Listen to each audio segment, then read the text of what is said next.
2, 1. What up, folks? Once again, it is indeed your boy Tim, the handsome liberal. As we get the program underway, many of you are probably aware we are now on the opening statements of the Trump trial in New York City. Talking about Alvin Bragg, the hush money, the alleged hush money to a porn star case. Many of you folks are aware that that case is underway. But we know, like planes at an airport at night, you see them lined up to land on final approach. There are other sources of light in the sky ready to land once one plane is out the way. Meaning the moment Alvin Bragg's case is over, which, Fonnie Willis down in Fulton County, Georgia, also wants her snipe at Trump, and on final approach is also Jack Smith. But what we're going to focus on is what's going on in New York. I want to ask you folks flat out, never thought I'd have to ask this. May be controversial in nature for me to even state this, but I come to the folks because I'd love to hear your opinion on the matter. Simply put, you see the title of this live stream is New York City, is New York out to get President Trump? Why the hell would I ask that? E. Jean Carroll, starting out the defamation case, taking advantage of a law passed that extended the amount of time for a alleged victim to go after her assailant. So E. Jean Carroll benefited from a law that was recently created in the New York jurisdiction. And she ended up winning not only a $5 million judgment, but later, after suing Trump for a second time, she won another defamation of $83.3 or $83.5 million. Just about everybody feels that is somewhat excessive. That's E. Jean Carroll. Then it follows up with Letitia James. Once again, a prosecutor who literally campaigned on the promise to go after President Trump becomes prosecutor indeed, or whatever you want to call it, district attorney, or whatever her title is. And she does follow through by going after Trump and ultimately winning a judgment of $335 million. Whereas she could not even wait till the ink was dry on the appeal to already begin discussing how she could seize his properties. Trump successfully fought to get the bail lowered, and she also tried to have that ruled out. So in addition to E. Jean Carroll, Letitia James walks away with a $335 million judgment that folks also feel is excessive as hell. And now we come to Alvin Bragg. And by the way, in the Letitia James case, folks are going to make the point that no one is crying victim, yet Letitia James got a $335 million judgment. So last but not least, Alvin Bragg. All of these cases in New York, which is why we're asking, is New York out to get Trump? All of these cases is in New York. Alvin Bragg going after Trump. This is the paying hush money to a porn star, falsifying documents, which is typically a misdemeanor, using the technicalities of the system to bump it up to a felony, suggesting that what Trump did was also used to effect the election. But virtually everyone, or even folks on the left, believe the Alvin Bragg case is, at best, they believe the Alvin Bragg case is I don't want to say bullshit, but a markup. Real quick on TikTok, I see folks are saying there's a connection issue. I'm going to try to reset the live on TikTok and we'll start it over. So bear with me on TikTok. I don't know why it's doing that today, but we'll restart the live. But we're asking that question for you folks on YouTube while it's resetting on TikTok. Do you believe the city of New York is out to get President Trump? The live stream on TikTok is resetting. So we're going to go straight to the comment section on YouTube while that's the only screen we're covering. Screw TikTok, says Rudy K. Well, that's where the callers come from, Rudy. You think Trump will be found guilty? In this particular case, I think there's a really good chance that won't happen, Rudy K. But we're asking that question, and I see in the comments, Solid Based says that title's clickbait, right? No, it's not clickbait. We are genuinely asking. All of these cases, E. Jean Carroll, Letitia James, and now Alvin Bragg, are all of these cases in New York, is New York out to get Trump? Each one of these cases, folks are suggesting that normally folks would not be charged with these crimes or the penalties are excessive. In the case of Letitia James, no one was even crying foul on what happened. So no, it's not clickbait. We're asking, do you believe the city of New York or the state of New York is out to get Trump? Rick Bolton says they are doing everything they can. Screw the Democrats. There are folks who do believe that that's happening. So I'm going to start the TikTok side of the hour back up, I believe, if I can. I'm just going to go straight into the live there, and we'll see what happens. But I had to switch over from TikTok. Yeah, we're going to try to start the TikTok up again, and we'll see what happens. Wow, it's all fake. What rock are you under? Wow, that's all fake. What rock are you underneath? Well, that's the question we're asking for folks who are tuned in on TikTok now that we're back on both applications. Is the city of New York out to get President Trump? This woman, Letitia James, ran a campaign on literally going after Trump. She got elected and did exactly that. Alvin Bragg charging Trump with what is normally considered a misdemeanor, and now all of a sudden finding a way to make a felony out of it. And E. Jean Carroll getting an incredibly excessive judgment against Trump of $88.5 million. It's not clickbait. We're asking, do you believe these folks are out to get Trump? Moo the Tuxedo Cat. Hopefully we can get the live stream going of decent quality. Moo, good afternoon. What's up, man? What's going on? You're asking the wrong question, though. Your question really should be, is New York willing to hold Trump accountable for his crimes? Because it's not about people being out to get him, right? He commits crimes, and then he has trials. That's how it works, right? That's how America works. Well, the reason the question is being asked is, if it wasn't Trump, or if Trump was not running for president, do you think all of this would be happening?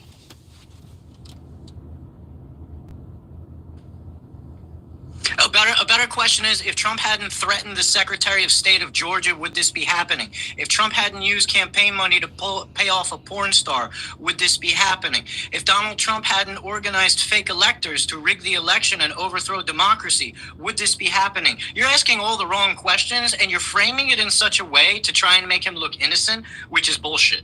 Well, I'm not trying to make him look innocent. I'm asking legitimate questions of, he could be guilty, but being charged in a manner that folks who was not in this position wouldn't be charged. I mean, I think the same is happening with... And that's why... Go ahead. But that's why you have a trial, right? To find out if someone committed the crimes that they supposedly did. So that's why he's having the trials that he's having, right? It's not about anyone out to get him, although I'm sure there are people involved that don't like him. That's a given, because he pisses off everybody he comes across, right?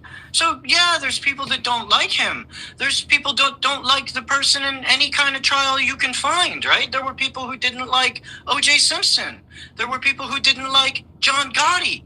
But that doesn't stop you from having to hold people accountable. But Moo, the question is, you're saying that we should find out whether he's guilty or not in trial.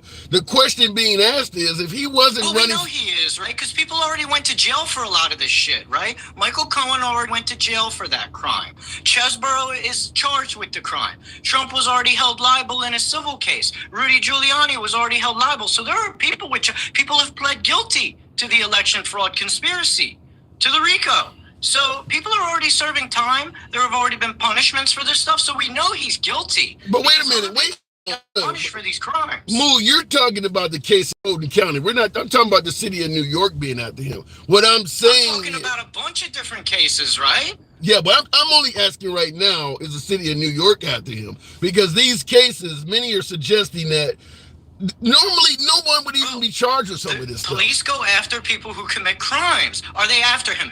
Yes, they're after him because he commits crimes. And if you commit a crime, chat, they'll be after you too, because that would make you a criminal. And then prosecutors will come after you because that's a prosecutor's job, to go after somebody who committed potential crimes. So are they after him? Yeah, that's their job. But bumping it up from what normally would be a misdemeanor to a felony? You don't think they're making a way out of no way for just to get this guy? Which one is a misdemeanor? The one we're dealing with right now. The one we're dealing with right now with Alvin Bragg, falsifying documents would normally be a misdemeanor. They found a way to make it a felony. Trump did that. Trump made it a felony. He can go blame himself. Okay. How does he make it a felony? Trump did that. He changed that. He changed the rules, right? Well, or am I thinking of the documents case? There's so many fucking crimes he's done. I can't even keep it straight, right? But, okay, let's go with the E. Jean Carroll case, where they literally changed the law to expand the statute of limitations, which is what she used to squeeze through and have him tried civilly. Okay. You don't see where it's possible that so I guess him and P. Diddy better get together, because guess what? They got P. Diddy on that same law. Cassie just sued P. Diddy for being a scumbag, right? And she got him on that. So Donald Trump's not the only one. Again, folks, if you commit crimes, people are going to after you, right? That's how shit works. If he wasn't a fucking criminal and he wasn't criming all over the place, people wouldn't be after him. It's not just him that got pent up by that law. That's bullshit. 88.3 million. You think that's legit? 88.3 million for what? What are we talking about? We're talking. You'll have to go over each one, because there's so many fucking trials going on, I don't even know. E. Jean Carroll being awarded $88.3 million for defamation. Do you think he defamed her to the point where she should get $88.3 million out the man? I don't think you can. So I don't think you can ever pay back someone you graped, right? He graped her, right? They agreed that everything in his book that she said was true, and he was held liable for it. So in her book, she says that he graped her. So you can't pay someone enough money to take that back, to make that okay. But that's not what it was about. No, but it's not excessive. This woman will have to live with that tragedy her entire life. But Moo, the 88.3 million was not in reference to paying her for damages of being raped. It was for him defaming her. It wasn't even about the rape. So Steve Flamm, so he said that the stuff in that book was not true. And what's in that book is that he graped. Okay, I maybe having that he actually was not, so guess what? He graped that woman. The jury said so. That's part of the case. Whether it's a direct grape charge or not, that doesn't matter, because he said what was in the book wasn't true, and he defamed her, and they found that it was true, and that he did defame her. So Trump is a grapist, right? And you cannot pay someone enough money to get rid of that. Okay. That's how that works. All right, let's go to Letitia James, who literally ran a campaign promising to go after this guy. Does that not sound biased alone? Should you even be able to do that before you get elected? She's a prosecutor. She doesn't. So Fani Willis is a prosecutor. No, we're not talking about Fani. We're talking about Letitia James. There's nothing that says a prosecutor. Okay, same thing. She's a prosecutor. There's nothing saying that a prosecutor needs to be unbiased. That's a judge. Prosecutors are supposed to want to get their criminal. They're supposed to want to come after you. You committed a crime. It's their job to come after you. That's literally what they get paid for. There is nowhere in this life that a prosecutor is supposed to be unbiased. The woman even tried to undermine his bond. She's eager to start seizing his properties before he can even file a damn appeal. Yeah. You don't see where she's overzealous a little bit? Fault.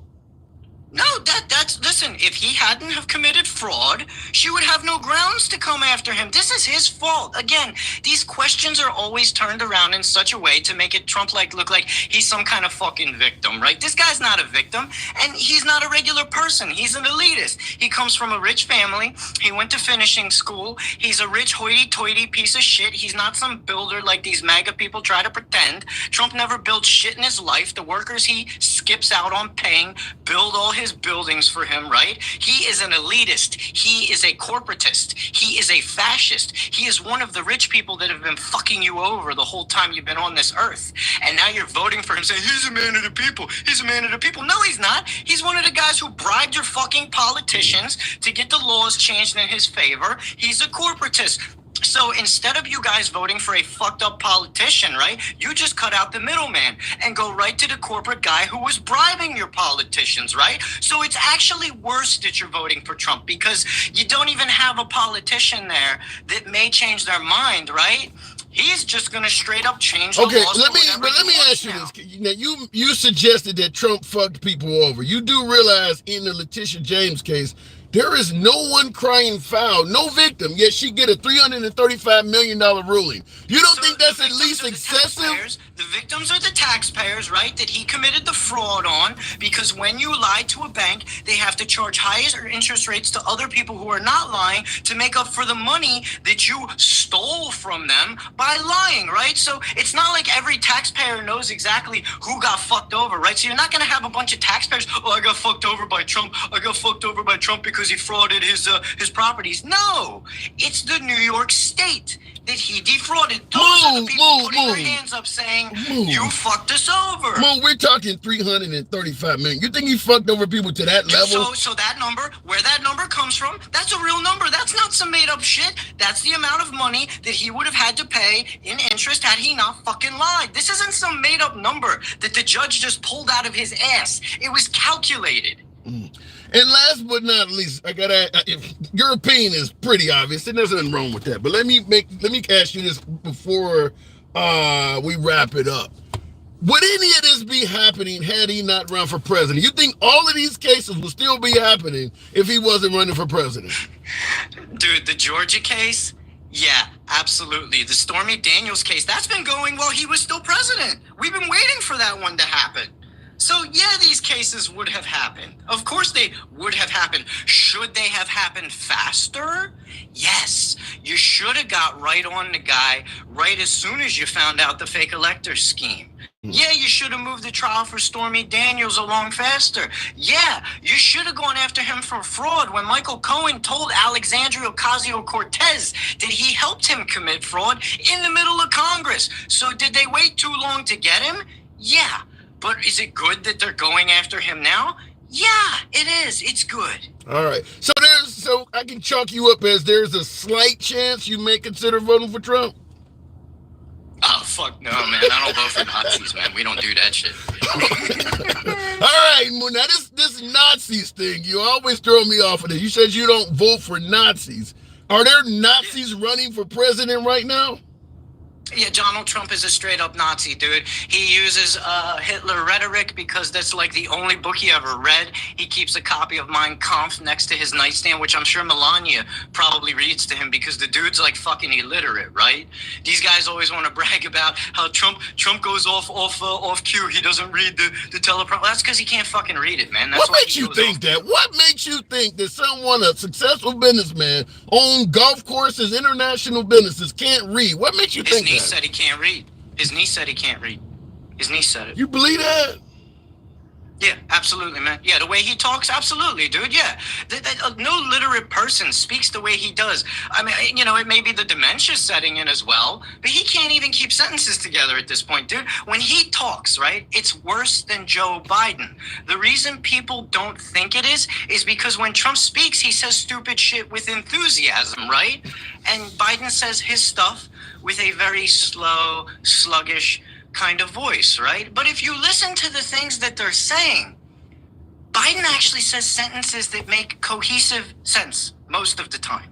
Whenever Donald Trump rambling at his fucking rallies, it's so incoherent that you see his supposed supporters behind him making faces, looking confused, not even paying attention to him. Okay, so he's a babbling moron. They all know it. They're standing behind him, making fun of him, right behind him. It's on camera. Wow. He says stupid shit with enthusiasm. That's the phrase of the day. Appreciate you coming on, Moo. As always, you don't pissed off half of my audience, but anytime, come on back through. All right. Later. And that's what we're asking, folks. And this is not clickbait. This is not clickbait. For folks on YouTube asking that question, I am asking that indeed. Is New York out to get Trump? As you've seen, I ran down the laundry list. Many folks believe extending the statute of limitations so that E. Jean Carroll could file that defamation suit and then being given an $88.5 million judgment is excessive. Letitia James promising ahead of time that if she gets elected, she's going to go after Trump. Once it being given a $335 million judgment, which many folks feel is excessive. And she would not even barely give the guy a month before she began trying to seize his properties. He was able to have the bond lowered, put up the bond, and she was trying to disqualify the bond. And now we got Alvin Bragg somehow changing a misdemeanor into a felony. Is the city of New York after Trump? This is not clickbait. Want to get your honest opinion. By the way, tap the screen. Get me on up to 20,700 plus of you in here. Let me be clear. The program is, always will remain MAGA friendly, but liberals, as you see, are welcome as well. Just for the record, we do not block, ban, or censor anyone for their commentary. Whether you disagree with somebody in the comment section or even yours truly, no one gives a damn. It's all about free speech here. We don't limit speech. So understand that you're going to hear opinions left of Bernie Sanders from having dinner with QAnon. We allow everyone to speak. If you don't like that, there are other programs where people say what you want to hear all the damn time. So look it in the comments. And that's how it should be. Free speech, hell yeah. Thank you, Andre. Going back to the box, my last caller blew it the hell up. The one and only Electric Wolf 45 is the city of New York literally out to get President Trump. Wolf, what say you? Well, I agree that they are out to get Trump. I kind of think on the down low, Moo's going to vote for Trump. I'm just saying, that sounded very convincing. Like, he's going for Trump. Just letting you know. Well, hold on. He believes you guys are Nazis, though, man. Oh, well, I mean, that's just, those words have all lost their meaning because everybody uses them just as an insult. You know what I mean? Yeah. It just, racist, bigot, Nazi, what else is another word? Socialist. Whatever. Huh? Socialist. Socialist, yeah. I mean, I guess you can overuse it because they never want to admit that that's what they want. They just say, no, we're just thinking of some other way to help everybody and give control of the government, but it's not socialism. I'm like, okay, if you say so. I mean, it's deniability. They deny it like crazy when they just come out and say they're socialists, and they say, that's not what I said. But anyway, before we start anything, I just want to tell you, I hope you're happy that you broke Michael Cohen the other night. You watched that. You actually, for folks who don't know what he's talking about, most of you guys do, but I'm talking to the audience there. Well, for folks who don't know what you're talking about, I did interview Trump's attorney, Michael Cohen, the other night. So that's what he's talking about. You were watching that. Hello. Yeah, can you hear me? Yes, I was watching it with your little sexy self laying on that bed. Yeah, I can hear you now. I was laying on that bed all sexy with your pillow, and then coming in like a little innocent kitten, and then all of a sudden you start hammering on these questions, and he's like, well, then whoever the guy was that was hosting or assisting him or being his assistant or his funneler, whatever, was like, hey, handsome, be nice. Well, let me say this. Freaking moron. It was an honor to get to talk to Trump's attorney, Michael Cohen. I couldn't believe they were calling me up, and I ran up to my room because I was watching TV with some folks. I'm like, let me get upstairs so I can get it. I had to come up with those questions on the fly, but you think I hammered them? Oh my God. Well, the funny thing is, it wasn't hammering. It's just common sense questions that these guys were like, this motherfucker just thought he could come in with real questions. We wanted fluff. We wanted nothing but fluff from the handsome liberal. And I'm like, dude, who did you bring? And then the funny thing is, the way you're just laying there in bed and just destroying him, and he's just sitting there like, son of a bitch. And then after you, RTP comes in and tries to be like, oh, you're the greatest guy in the whole world. Oh my God, your book is phenomenal. When everybody's talking shit that you just fucking destroyed them, it was great. I just want to tell you thank you on behalf of conservatives. Well, I want to thank Michael Cohen, I think is his name, Michael Cohen himself, for even taking a regular guy like me while he's in the middle of what could be one of the biggest trials in history to talk to me. Actually, because I was surprised he answered some of the questions, because I was questioning him about his credibility. I'm like, based on what you're admitting to, why do you think the jury's going to go with you? But he did answer him, so I'll give him kudos for responding. As best as he could, because he's like, well, aren't you a racist? If Trump's a racist? Oh, well, I've learned my lesson, and, yeah. Okay. He never said anything. I've heard Donald Trump say the N-word and shit like that. Yeah, that excuse flew out the window with you. It was hilarious. You destroyed him I don't know how long you were on there. About a half hour. He gave me about a half hour. I was honored that he told, but you're right. You're right. I asked him that. 10 minutes, and I only saw it for 10 minutes because I was scrolling through. And again, I'm going to go back. I saw your sexy ass on that bed, on that pillow. And then I said, oh shit, Handsome's talking to fucking this dumbass. And sure enough, you're just fucking destroying them all comfortably. Like, well, I don't know. And the funny thing is, Handsome, you act so innocent. Like, I don't understand why you did this and this and this and I mean, you were just demolishing them. It was hilarious. Oh my God. I've been trying to get up here to tell you that. I loved it. Well, I'm glad you watched, but I did have to ask him. I'm like, you're on here saying that Trump is a racist and he used the N-word, and I asked him, I was like, you hung around him for 20 years. You seem to be happy as long as he was giving you a paycheck. Now all of a sudden he threw you under the bus and you want to do a tell-all. I could see his eyebrows raised. He didn't like that I asked him that, but he did respond. So I give him credit for that. I don't give him credit for shit. Fuck that guy. But anyway. New York. Is New York after President Trump? Well, I think so. I mean, I think you've already realized it.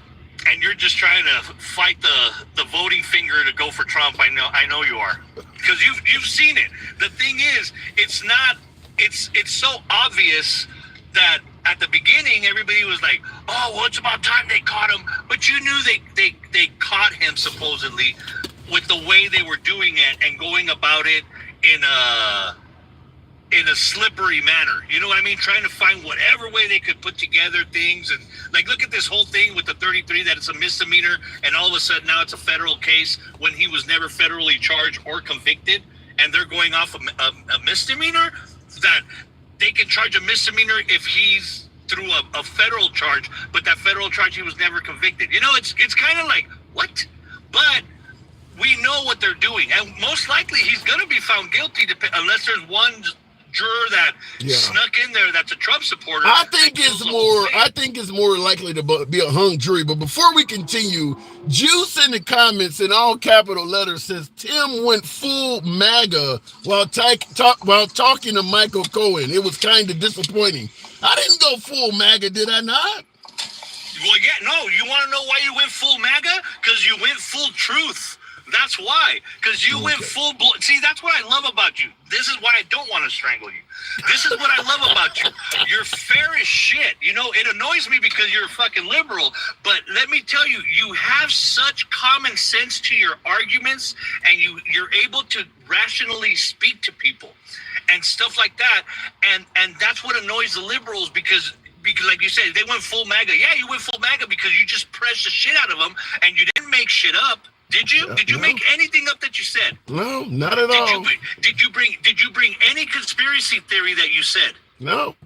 I asked him based on what he was saying. Okay, are you or are you not a liberal? I lean left, yes.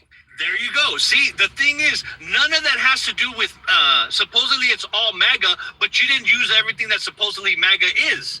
And the thing is, all it was what we've been saying from all along.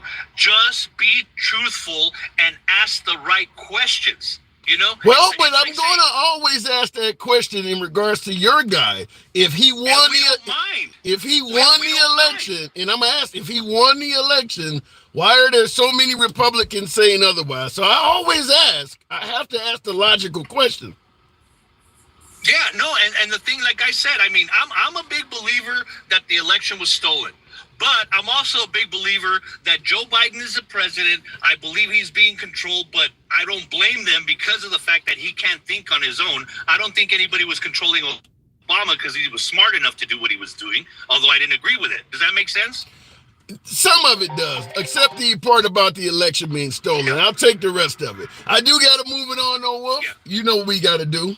I hear you got to call in. I'm proud of you. I'm super, super proud of you because you just dismantled somebody for your side, and it was beautiful, and I'm going to shout it from the rooftops, and you have a great day, and if you need me to go hold your hand to vote, I will.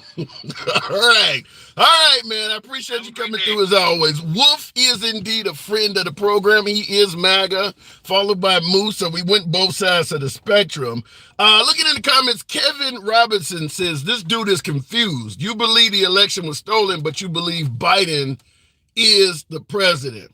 That is kind of contradictory. By the way, folks, tap the screen. Haven't been soliciting, and I think the live may be having a few issues on TikTok for some unknown reason. But for you folks that are tuned in, tap the screen. Get me on up to around 40,000. Still got 700 of you in here on YouTube. Feel free to smash the like button, as always, if you do enjoy civilized dialogue from both sides of the aisle without any concern of the host trying to block, ban, or censor your opinion. You are indeed in the right place. I implore you to follow the program on TikTok, a subscription on YouTube, if you will. Novi Speaks says, I'm gone. Have a good night. Okay, we lost one. Handsome destroyed the former president's lawyer. What an accomplishment. Congratulations. I didn't want to destroy the guy. I wanted to ask questions that I thought was on the mind of most folks. Now, I understand Michael Cohen doing his own live stream. I think he has a podcast or whatever. Most of the people who tune in are going to be pro Michael Cohen. Okay, I don't have any issue with Michael Cohen, but he's saying things that lead to questions. I asked him those questions. I don't think he favored those questions, but I give him credit for responding to me. And he did state he's no tougher than Congress. I think he said something like, hell, I spent a few hours in front of Congress. He ain't no tougher than Congress. So, hey, Trump doesn't hang around soft people. Michael Cohen's a tough guy. He can handle himself. And I give the guy nothing but appreciation for taking my questions. And taking them live, by the way. So we're on the screen, this is not, some phone calls, just like we are right now. You're looking at him answering those questions, so you see the facial expression. So looking in the comments, C. Anderson says, you, sir, are really fair. Thank you. Appreciate that. I definitely appreciate that. Please, someone tell me there's video. I know we all keep saying it, but we want to, unfortunately, the video rests in the possession of the owner of the live stream. So Michael Cohen has that video. I don't think you're going to see that. He could pull it up and show it to you. That's the only person that has that. I had some family members watch it, but I didn't tell anyone, my fault. I didn't tell anyone to try to record the shit to some degree or another, because I would have certainly put it on my own pages. But no, I don't have any control of the video. MAGA was cheering for you during the live with Cohen. I know a lot of folks were, because folks are donating shit to me and everything. I got more donations there than I get on here. Galaxies and shit were popping. Anyway, let me go back to the box. Thank you folks for tapping the screen. Continuing on with the program, asking that question, is the city of New York, the state of New York, out to get President Trump? A lot of cases with big rulings that folks feel are excessive. The Letitia James case, really no victim complaining that they were hurt by President Trump, running a campaign that if she gets into office, she's going to go after Trump. Alvin Bragg making felonies out of misdemeanors. Are they after President Trump in New York? We're not talking Fonnie Willis in Fulton County or Jack Smith federally. We're strictly talking New York. What say you? Richard O'Mine. Good afternoon. Welcome to the program. Thank you, folks, for tapping the screen. Smash that like button on YouTube. In the comments, let me see what's going on here. The system is working the way it's supposed to. Expanding the statute of limitations. Is that the way the system is supposed to work? I don't know.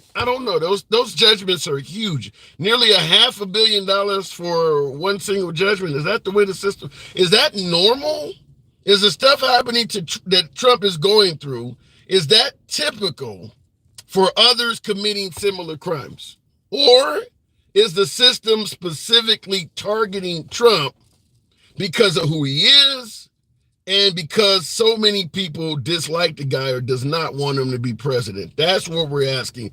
While we let the box act, the box is acting up. We'll keep it moving. We'll wait till it times out. But someone says, stop saying he's president.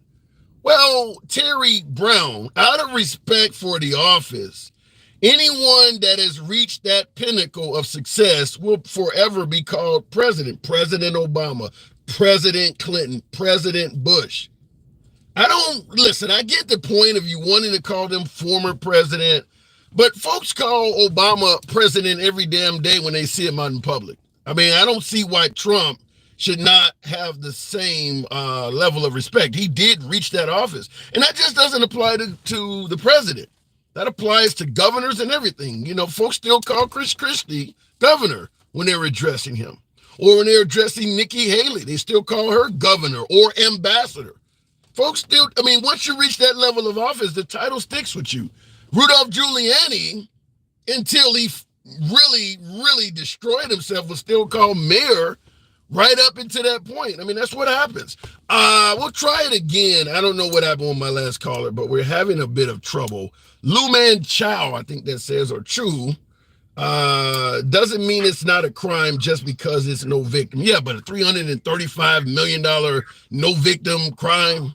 Lou Man, good afternoon. What's up, buddy? Hey, you think the city of New York, state of New York, is going after Trump specifically? I probably got a weird view on it. I just let you know I grew up hunting and fishing in red state rural Ohio. Okay. I used to vote Republican a lot. In some ways, I think that, maybe they are going after him, but I think they'd do the same to you if you were in his situation. As far as taunting the justice system with, he blew up the whole fake elector thing, and I think they just had enough. But I do think that maybe it is a little unjustified, but I think it would happen to anybody else. As far as the New York case that's going on right now, I think that they just got to a point where they got sick of him flaunting and making a mockery of the elections and stuff. In my opinion, let me present it to you this way: if Trump had not ran for re-election, do you think all this would still be happening? If he had actually, conceded in January 6th if January 6th didn't happen, we know Jack Smith wouldn't be out there to begin with. But let's say the Letitia James case, that has nothing to do with him not conceding the election. Neither does Alvin Bragg or E. Jean Carroll. Do you think these New York cases would be happening if Trump conceded to Biden, let Biden become president, and did not run again? You think they would still be going after him like this? That's a great question, and I always try and put myself in somebody else's shoes. I've been watching right-wing media just to try and understand why people feel a certain way, why I feel a certain way. But I think maybe the Letitia James one, probably not, to be honest. And I'll say that. And it's like I said, but who knows for sure? But I feel like probably not. Letitia James probably wouldn't have went after him in that one. The E. Jean Carroll one. My only problem with that is I watched that whole trial, and she had two women testify in that one, and they had the same story she did. Yeah. And then I was reading into it. There was 26 other women who had similar stories. And at that point, it's kind of a pattern of behavior instead of an isolated incident. And I think the E. Jean Carroll one, that was self-inflicted, if you ask me. Letitia James, I think that she's probably going after him because he's running for president. I'll give them that. Okay. So you do believe which case you said, the E. Jean Carroll case? The E. Jean Carroll case, because he flagrantly went after her after the settlement. He could have walked away with $5 million, paying $5 million, washed his hands of it. And I just personally know malignant narcissists in my life, and I know how they act when they're being called out for something that they did. It just makes me feel like he was. Yeah, but let me say it this way. I don't think anybody would deny Trump is a narcissist, but we're talking an $88.3 million judgment for narcissism. Do you think her judgment is excessive? You know what? I'm not gonna lie. I think it is a little excessive. I'm not gonna lie about that. But I think it's also self-inflicted. And in his lawyer's case, they were weighing what is it going to take to make him shut up. And $5 million wasn't going to do it because he was dragging her up and down the street for months. Yeah. And then they just had enough. And yeah, I think it is a little excessive, but I think that one was self-inflicted also. So let me present it to you this way, because whether we're talking about the $88.3 million for E. Jean Carroll, $335 million for Letitia James, and whatever comes out of the Alvin Bragg case, Trump will ultimately appeal all of this stuff to the conservative Supreme Court. Do you think they will uphold this stuff, or you think Trump will walk away with a smiling face in the end? That is a great question. I mean, right now, our Supreme Court is conservative heavy, with 3 of them being hardcore MAGA sympathizers. So it's going to be on how legitimate they want to be. If they want to uphold their integrity, I think they won't side with Trump. But if they're just going to throw it out there and go for a full fascist America, they're going to help Trump. I mean, it's going to be what this country's actually going to come down to what these people want the country to be in the next 10 years. Are they going to go for a dictatorship and just hold power and give Trump immunity? And now, wait a minute. Now, you said... No, I know that's a different one. Hold on. You originally said you used to vote conservative. Did I hear you correctly? Yes. What changed? Yes, I'm a union industrial commercial electrician. Once I got into the union and stuff, they start. My caller may have gotten a call. We'll give him a second, but I'm going to assume. Like I think we did. Go ahead. No, can you hear me? Yeah. Okay. Like I said, when I got into the union. Okay, I don't know what's going on. He must be getting a call. We'll move it on. But what I was going to assume that he was going to say, considering he said he's a union electrician, the minute he got into a union, he realized that the Republican Party was anti-union and working against his best interest. I can totally understand that. As a former, I was in 2 unions. I used to be in the Teamsters union when I worked for a United Parcel Service as an unloader while I was in college getting my first degree. And later in life as a telecommunications engineer with AT&T, or used to be Ameritech and Southwestern Bell, I was in the International Brotherhood of Electrical Workers. So I've been in the union twice. And I'm going to tell you from my own personal experience, I knew folks who did what I did as a telecommunications engineer, but they did it in southern states that were non-union. They were paid about 30% less than I am, or I was at the time. So if you're in the union and you have an issue with the Republican Party, it makes perfect sense because they are in favor of destroying unions. They're not very pro-union. I've said it before, better yet, the Republicans are more in favor or more along the line of big business. And big business don't want to entertain unions because they pay the employees more.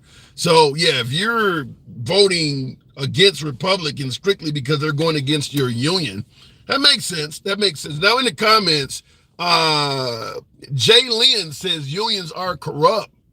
There's some validity to that. But who do unions fight against? Corporations. You think corporations are not corrupt? You think if you got rid of unions and just let corporations rule everything, you think they would be honest? So I totally understand where he was going with that. Looking in the comments.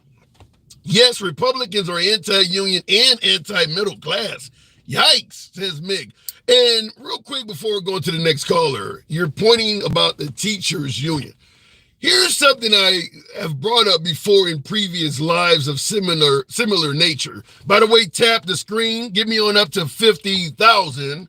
There's 800 of you folks on TikTok, certainly on YouTube as well. A lot of you folks smash that like button. This is uncensored dialogue from both sides of the aisle. You don't have the answers. I don't have them either. That's why we have an uncensored format so we can exchange ideals. It's not my life. It's not yours. It's both of ours. It's all of ours. That's how we do this. In regards to the allegations that unions are corrupt, or the teachers union and things like that, folks working hard to fire them, hard to fire bad people or bad employees and things like that. This was something that the right was really hard on, predominantly during the George W. Bush era, really destroying unions. I think Ronald Reagan was not very pro-union either. One thing I've never failed to bring up, you notice they didn't say anything about the police unions? Every flaw of the teachers unions, of employee unions, exists with police unions. They also make it hard to fire bad cops. They also have folks sitting at home getting a paycheck that's not doing shit on disability. But yet they completely skipped over the police unions, which shows that it never was about exposing corruption, but catering to big business. It was always about catering to big business, because there is no flaw of an employee union that does not exist in the police union. A union is a union. And they completely skipped over the police unions. Did not hold them accountable one bit. Didn't say a damn thing about them. And they're doing the exact same things.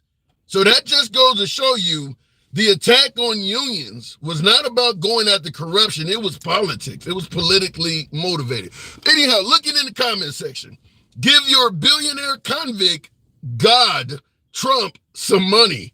Yikes. All right, let me go back to the box. Billionaire God. Oh my goodness. Red Dawn Radio. Good afternoon, Red Dawn. Is New York going after Trump? Hey, but excuse me. Let me go outside real quick. I just walked in the door. Sure. And of course, my son's very excited to see me. Of course, they're going after Trump. Of course, they are. I want to ask a question. When was E. Jean Carroll's book written? I don't remember when she wrote it, but I know Trump really tore it and just said it was. Trump's words was it belongs in the fiction section. Right. And look, when it comes to that case, I think they're way heavy-handed on the damages that they awarded her.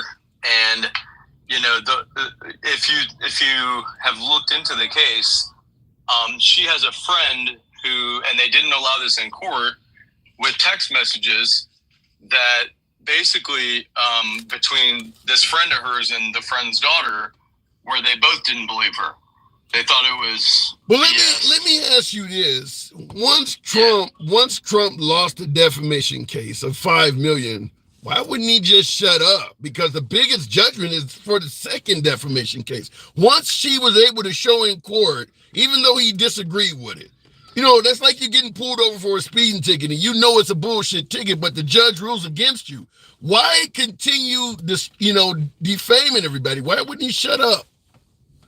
Because I think, you're not wrong when you say he's a narcissist. I mean, to say that, or that he doesn't have a huge ego, right? I don't know if you could diagnose him as a narcissist, but yeah, I think you can. I think you can diagnose him as. If you can diagnose Joe Biden as having dementia, you damn sure can diagnose Trump as being a narcissist. That was pretty easy. Fair enough. So yeah, and he feels like, I think that for him, the only way he can get his point across and his voice heard is just by speaking it. Because the media takes a lot of the stuff he says out of context.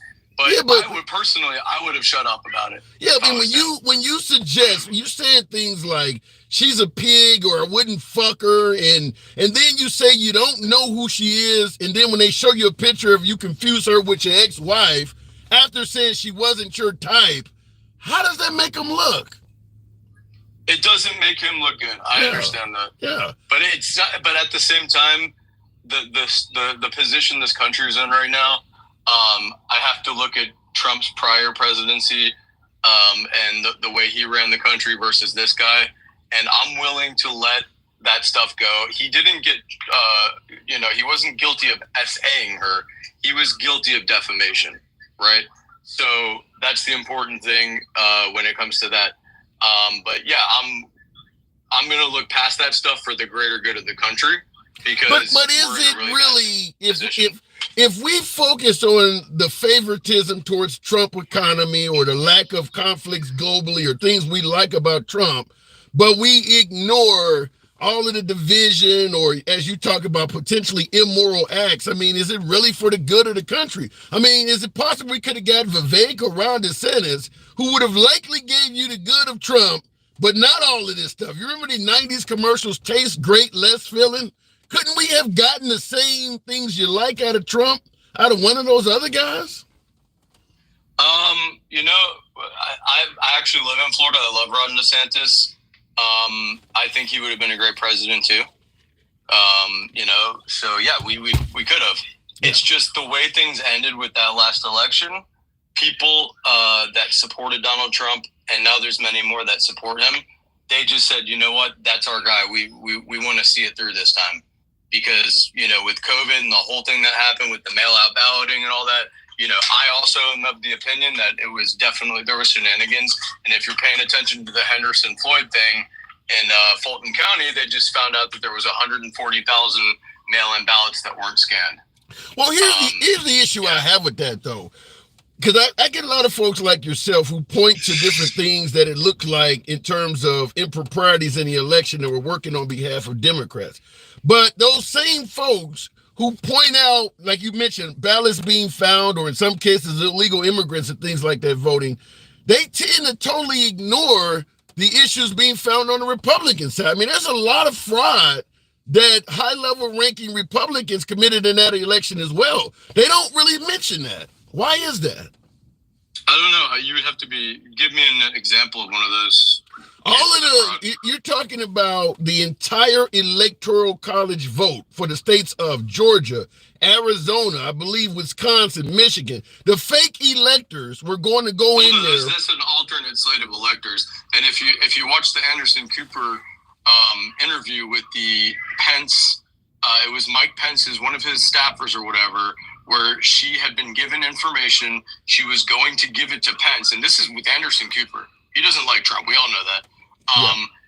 He was prevented from getting certain information about the alternate slate of electors or whatever that would have been able to maybe sway his mind on what should be done. Yeah, but that's not the point. That's 100% a constitutional thing. But that's not the point I'm trying to make. The point I'm trying to make is these folks went in and signed documents suggesting that they had the power to be an elector when it was a complete fraud. You can't do that. That's a crime. Well, are we disagreeing with the truth that there's such thing as an alternate slate of electors, aren't there? The people who went in and said that they were those folks did not have the right to do that. Even if you're talking about alternates, they didn't have the right to say that they were the people. They were fraudulent. Well, and who told those people to go fraudulently sign themselves in as the alternate slate? I don't know. Go back to Donald Trump, or? Well, you make a good point. I don't know who told them to do it. Just like I don't know who told illegal immigrants to vote or any of the things you're talking about either. But it did happen, and it happened on behalf of the Republican Party. Right. Yeah. Absolutely. No, I know. Look, and I don't consider myself a Republican. I'm an independent. I had to re-register as a Republican last time to vote in the primaries, but if I thought that there was a better candidate who's a Democrat, I would vote for that person. I'm not with the political party thing. I don't like it. You don't consider yourself MAGA? No, I'm definitely MAGA. I'm not a Republican. Oh, that makes sense. That makes sense because MAGA MAGA's not Republican either. Let me ask you this, though, in regards to I wanted to say real quick, though, with that guy that was on that said he reads Mein Kampf. It's on his desk next to his bed. That's bullcrap, man. That's bullshit. Listen, Donald Trump did more for the Jewish people in Israel. He recognized Jerusalem as the eternal capital of the state of Israel. He went there to the Wailing Wall wearing a yarmulke on his head and prayed. Okay, he also moved our embassy into Jerusalem, the capital, right? Which just makes sense. That's how it is in every other country. So I'm not buying this crap that he's a Nazi. And I'm Jewish personally, and I had family that were unalived in that whole situation back in World War II. That guy should be a little bit more sensitive with the way he talks about stuff like that, because it's really insulting. That pissed me off, man. But what do you? Okay, that's just such an unfounded claim that he reads Mein Kampf. It's his favorite book. It's the only book he's ever read. Give me a break. But let's go with what you said, that, you know, what he said was insulting and things like that. That's what you're voting for. If you vote for Trump, aren't you voting for people who trade insults, fuck your feelings? You're saying that that's what this country needs, is people like him, just on the right. Yeah, no, I know. Look, it's just insulting in the sense that there's no proof, okay, that he has Mein Kampf sitting next to his bed. There's no proof that his wife reads it to him because he's illiterate. The dude's not illiterate. You even made that point, that how could he be illiterate if he's been successful in the business world? I just thought it was a stupid place to take the conversation. But you wanted to ask me something else before that? I can't remember what I was going to ask you, but when you brought up the way that guy was talking, it just simply triggered that response in me, is that, you know, you're pointing to him saying it, you know, crazy stuff and being insulting. That's what we're voting for with Trump. You mentioned him saying that, you know, Trump reads Mein Kampf, and that's ridiculous. I mean, Trump suggesting that Barack Obama was born in Kenya and things like. I mean, that's what we're getting. It was Hillary Clinton that started that, you know, and then but we're not voting. But Hillary Clinton's not in the race. Trump is in the race, and he himself. When she was running against Obama, though. Yeah, but she started that when she was running against Obama, and nobody was as outraged about her saying it. Yeah, they didn't vote her in office. That's why she's not in office. Trump said it, took it to a considerably higher level than Hillary Clinton ever dreamed of. I mean, Trump went with Barack Obama being born in Kenya for like 3 straight years. So you want somebody talking about saying things that's insulting and things like that, you're voting for it. You're literally voting for somebody that does that for fun. Fair enough, touche. All right. Touche. I personally didn't like the comment. I thought it had no credibility to it. I totally understand. I totally understand your point of not liking the comment. It is an insulting comment, but I'm just simply saying that we can't pick and choose when we're okay with insults and when we're not, because that's what we're trying to elect. Yes, sir. No, I'm sorry. I gotta go. I'm like in the middle of being Mr. Mom here. All right. So, Good talk. Good talk. Don't worry about it. To you every time, handsome. Thank you. Have a great one. You're always welcome back. Sir. God bless. All right, thank you, Red Dawn Radio. Appreciate you coming through. Exactly, picking and choosing, shaking my head off. And that's all I'm saying, is that, you know, folks didn't like the deplorables comment or Biden with the ultra MAGA. I'm like, I mean, at most Trump rallies, folks are flying flags that say "fuck your feelings." I mean, you can't pick and choose when you're okay and insulted by words. I mean, if we elect Trump, that's what he's going to do. I think we kind of know that already. You know, everything from Ron DeSanctimonious to Bird Brain. I mean, that's what we're trying to elect. On the right is somebody who insults folks. Looking in the comments real quick, Biden is racist, says Frank. I can't pronounce the last name, but wow. Feel free to elaborate on why you think Biden is racist and why minorities still overwhelmingly are riding with Biden over Trump. Minorities, particularly African Americans, are going to vote for Biden by a wide margin over Trump. I can tell you that. So if you think Biden is the racist, feel free to elaborate why. And Kevin says he is also. If Trump is convicted, only the New York governor can pardon him. Well, I do. Can it go to the Supreme Court? I mean, if Trump is found. Well, if Trump is found guilty, he can take it to the appellate court. I do believe he can ultimately go to the federal Supreme Court. So understand he may be able to stop that. MAGA is always crying, all in their feelings, says Black Rain. Tap the screen. Get me on up to 60,000. I appreciate the participation. Guys could be anywhere. It's good to have you here with me on a Monday afternoon. We don't block, ban, or censor anyone for their commentary. Program is, always will remain MAGA friendly. MAGA are my preferred guest, has been that way since day one, but liberals are welcome on the program as well. Same on YouTube. Feel free to smash that like button. Perhaps we can get up to about 40 you guys would hold down that like button on YouTube. Going back to the box, we'll go straight to Lord Carnage. Okay, that's one hell of a name. Is the city of New York out to get President Trump? C. Osby with the confetti. Thank you for your support, C. Osby. Lord Carnage, good afternoon. Hi, long time. I guess it's been a while. It probably so, but I'm glad to have you before in back. the comments, my first time appearing. Yes, New York definitely seems to have a problem with Trump. But these charges ain't gonna go nowhere after appeals. And it's gonna be stretched out so long after the election in which Trump is destined to win. He'll just pardon himself if need be. Let me ask you that. Now you clearly believe the charges that Trump is facing, I'm assuming, are probably bullshit. Am I correct? You believe that what he's facing? And that's correct. 100% correct. Okay, so you see the corruptness in the courts, but however, you're also suggesting that if Trump is elected president, he's going to interfere with his own cases. Do you believe that doing something like that is corrupt of a president to interfere with his... What do you mean by interfere with his own cases? Let's say he becomes... For him to pardon himself, the cases will have to be to the fulfillment. It had to be a guilty verdict. No, he's not going to let it go to a verdict. I mean, if he becomes president, he can get rid of Jack Smith. I mean, he can actually play musical chairs with Merrick Garland. He can take folks off the case and make a lot of this stuff go away. Well, I mean, that's presidential. He has that right as the president. He's the executive commander-in-chief. If you want to replace personnel, then that's his right. That's not been in the rules, is it not?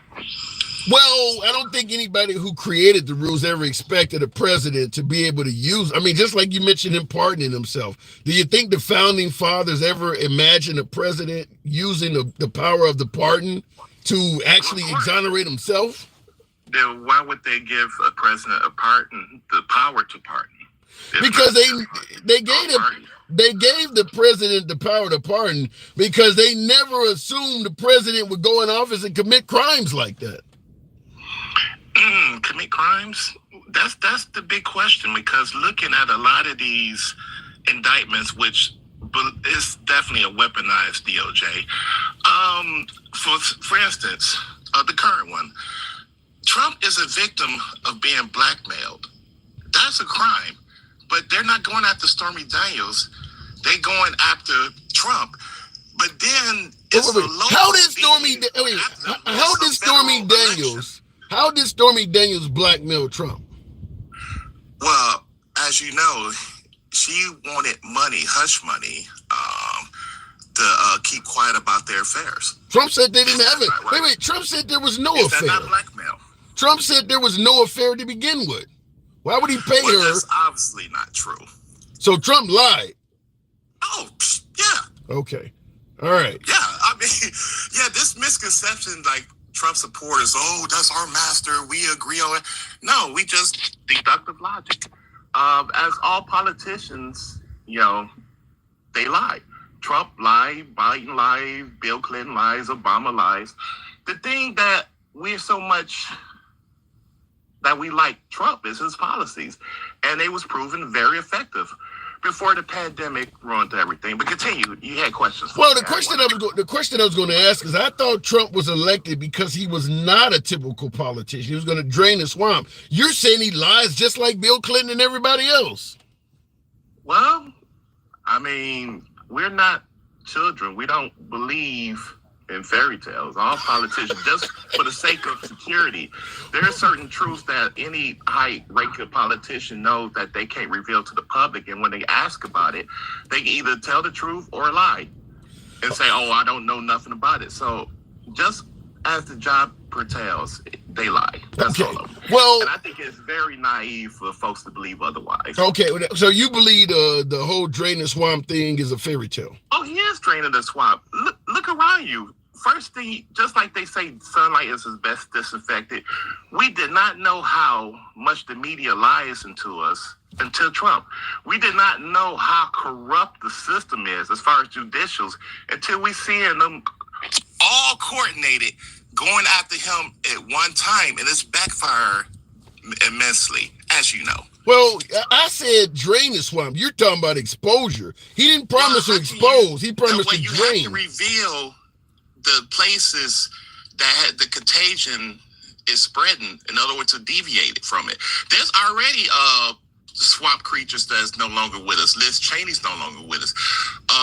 Mitch McConnell about to leave. Nancy Pelosi no longer. I mean, there's tons of swamp creatures that are losing their jobs. They're being voted out. And the reason why they're being voted out because they got exposed by Trump. Now, let me ask you this. You mentioned Liz Cheney, a swamp creature that is now gone. In your, because Liz Cheney was favored by the Republican Party right up till January 5th, until she believed that what he did on January 6th was wrong. If Liz Cheney had supported Trump's claim that the election was stolen, do you think she would still have been voted out? That she was still a swamp creature, but if she probably wouldn't have. Just based off the votes, but when it got revealed how much of a swamp creature she is, she got voted out. I mean, it's simple as that. Wait. You're admitting that January 5th. Republicans can get the business too. We don't discriminate. We'll vote out a Republican just as easily we would a Democrat if we reveal two things. You go against what we want and you're corrupt. It's simple as that. Okay, now Meg on YouTube, because we run a simultaneous broadcast on YouTube. Meg wants to know, you mentioned Trump's policies were better. What policies are you talking about of Trump that were much better than what we have now? Oh, shoot. How long do we have? Okay. Give me three. Three. Okay, Biden is on this green energy BS. That's pissed off the Saudis. Everything is dependent on oil and gas. And there's a lot of permits that the Biden administration is not granting or delayed. That's why when Biden went to the Saudis and asked them, we need 2 million more barrels of oil. They was like, F you, Biden. Hang on a second. You're banging Biden. I don't have any issue with you. If you don't like Biden, I'm sure you have legitimate. Hang on. Opinions. Everything I'm stating is fact. Right. I get that. But I asked you what policies of Trump, and you jumped to Biden. Okay, continue. Give me Trump's policies. Okay, I was saying his oil and gas policy was the main one because it helps the economy. But also, the policies dealing with the VA helped fix the VA. I forget the exact name of it, but for the longest, the VA was lacking funding, and Trump policy actually corrected that. And there's another policy for Black businesses, empowerment zones, and there's another policy for First Step Back. There's another policies. I mean, I could name a lot of them, and that's why under Trump, the economy was booming, 60-year highs for Black employment, women employment, also for Hispanic.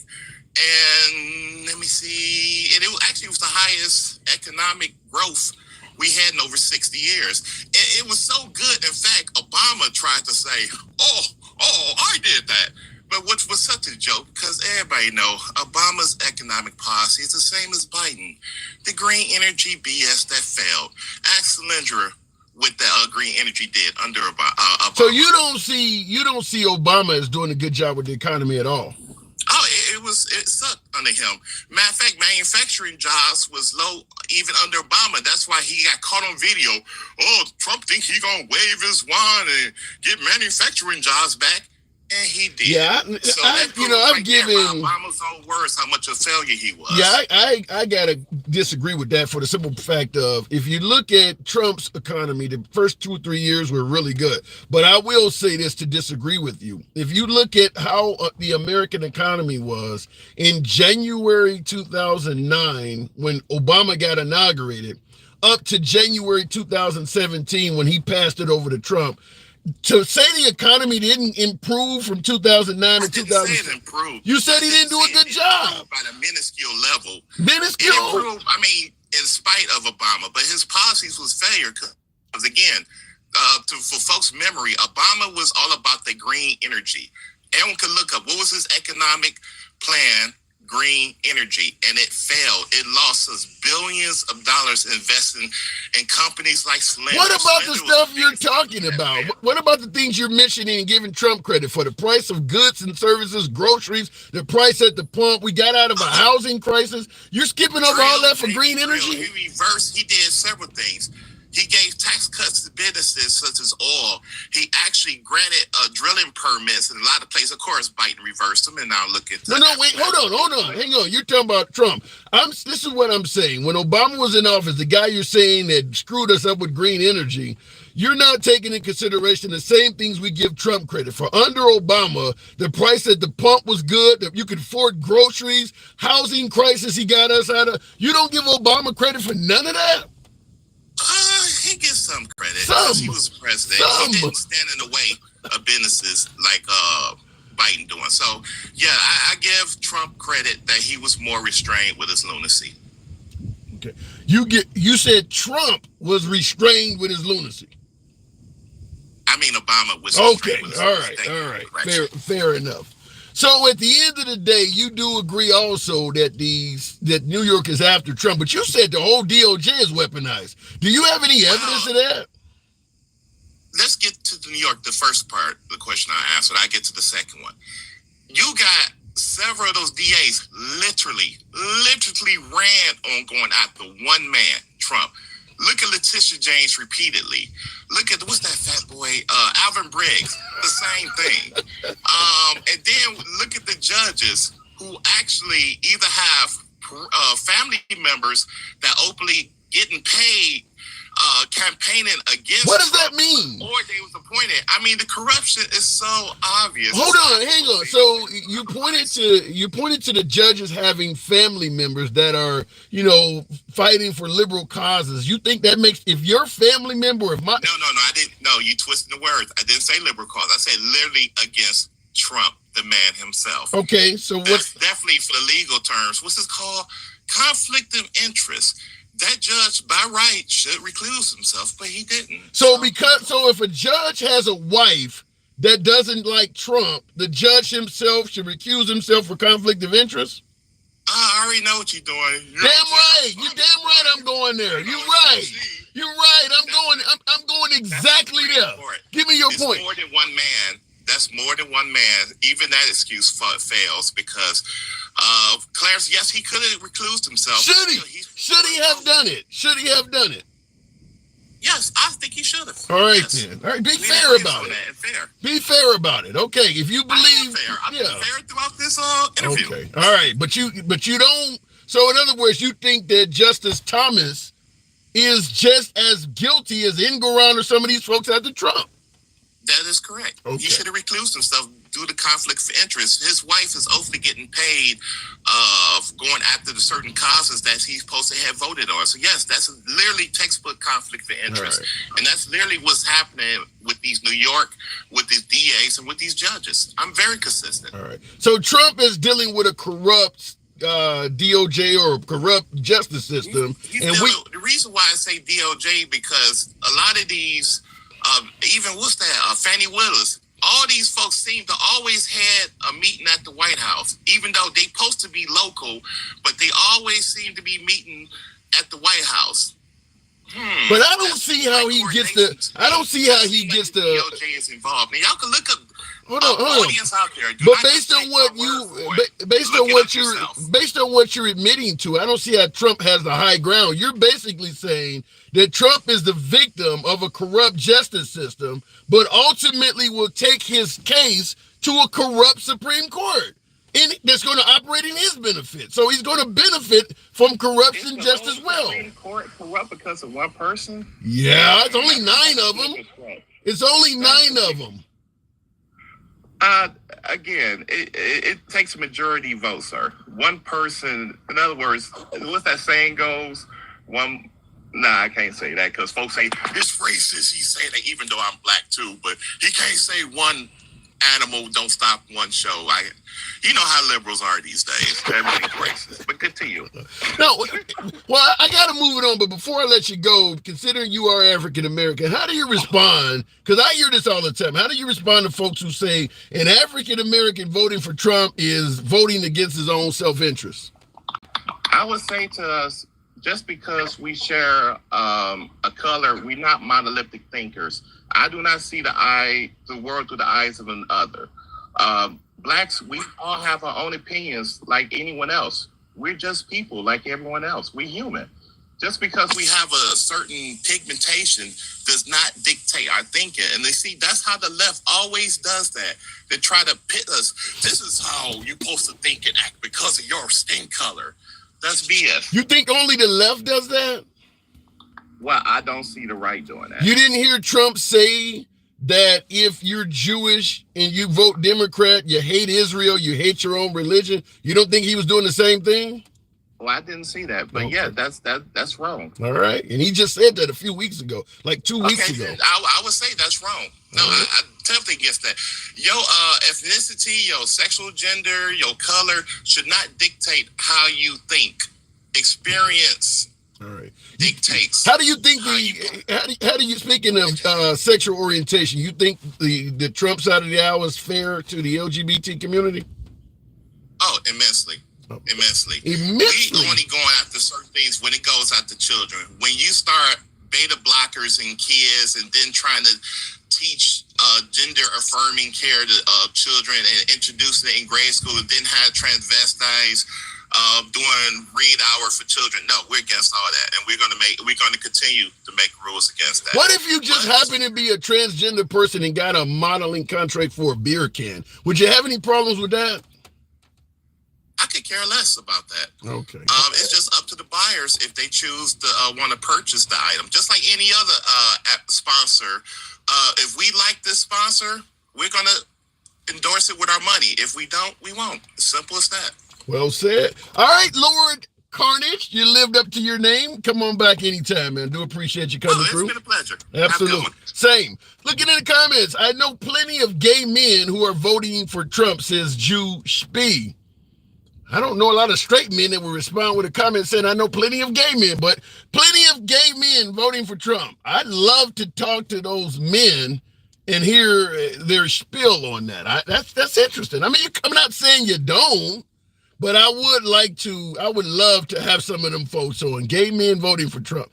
And Buck says great caller in reference to my last caller. By the way, over 1,000 of you in here. You guys should be tapping that screen. Get those likes up to around 75,000. Program is always will remain MAGA friendly. Certainly smash that like button on YouTube. Certainly get the likes up as well. 40 would be kind of you on YouTube. Everything needs to go. Wow. Thank you for the money gun, Kelly. Thank you for that generosity. Thank you, Kelly, for that, by the way. Dira said, I saw the polls in 2016, and they were wrong then too, babe. Yeah, the polls are questionable because they suggested Hillary Clinton would win, and they absolutely pointed to a red wave in November of 2022, and they were completely wrong with that. Would be no more college for them. I don't quite get that comment. And thank you folks that are following the program. If you enjoy civilized dialogue from both sides of the aisle, you are in the right place. For my TikTok viewers, I implore you to follow the program. Certainly a subscription on YouTube, if you will. Hopefully you can become like Albert, who states, I've gotten addicted to you. Wow. Haven't had a girlfriend say that, but I appreciate a viewer that says the same thing. Thank you, Albert. Thank you for your support. If these people don't want people fighting for their causes, then don't complain and protest when your rights are exposed from the person you elected. I'd see some validity in that statement. I don't know what side of the aisle you're on, but I do like that statement. I really like that. Going back to the box, we'll keep it going with Stick Darula, friend of the program, always Stick, asking that question, is New York apparently after President Trump? Stick, good afternoon. No, good afternoon though, handsome. I don't think they're after him. I just think that he didn't cross his T's and dot his I's when he was frauding, and he got caught. Didn't cross his T's and dot his I's when he was frauding. I've never seen it used in that sense. But what about these huge judgments, though? You don't think these judgments are excessive?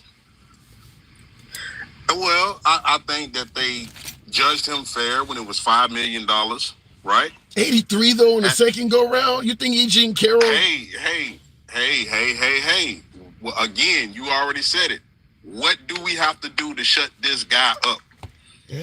And I guess the 83 million was the answer.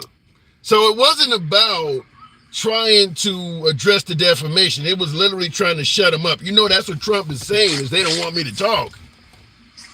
Well, it's not about shutting them up politically. It's about shutting them up on, you ain't going to be able to keep talking about this woman who you committed essay on. You're not. This is America. We're telling you the rules. This is you said it yourself. This is a land of law and order. So we're going to show you a little law and order. If we tell you that you need to stop and you don't, cease and desist, we're going to give it to you. And they gave it to him. They gave it to him. They should. $335 million with Letitia James when nobody is crying foul. What say you? Well, the whole thing of it is, I don't know exactly how much the properties, how much he inflated them and how much he deflated them, because he did both. But the whole thing of it is, somewhere along the lines, they probably said, well, it was this much, and then after interest and after time and blah, blah, blah, now it's this much. So being that I don't know the exact number it should be without interest, I'm just going to say it was fair because he was dibbling and dabbling in real estate, and he was doing what he do, which was frauding the government, and they caught him again. Yeah, but $335 million with nobody really saying that they were victimized. You don't think that's excessive at all? Well, I think that it's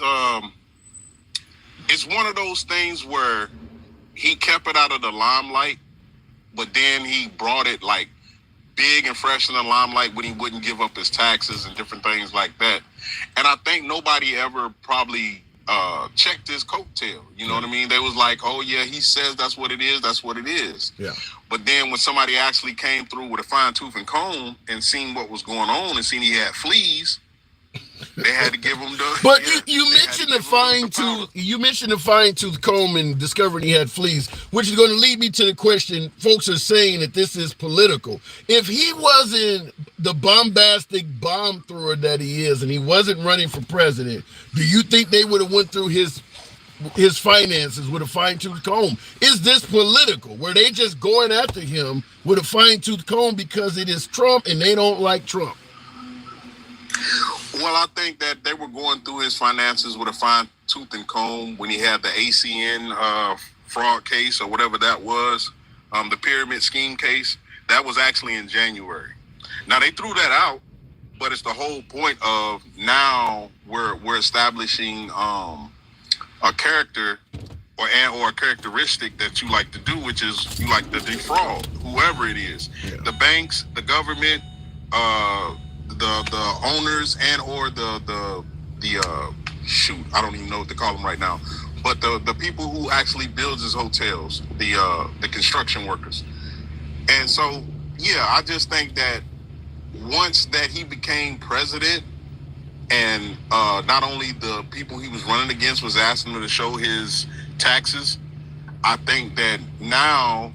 But wait a minute. Why do you think they were asking him to show his taxes? That's the fine-tooth comb aspect of the conversation right there. They wanted to go through his taxes with a fine-tooth comb, and they couldn't do it unless he gave them access.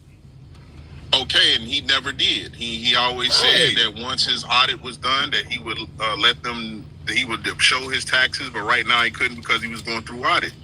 Well, in that audit, maybe somehow, some way, because I don't know if the audit and everything is tied in together, but somehow, some way, they seen some fraudulent things, and now he's fish grease.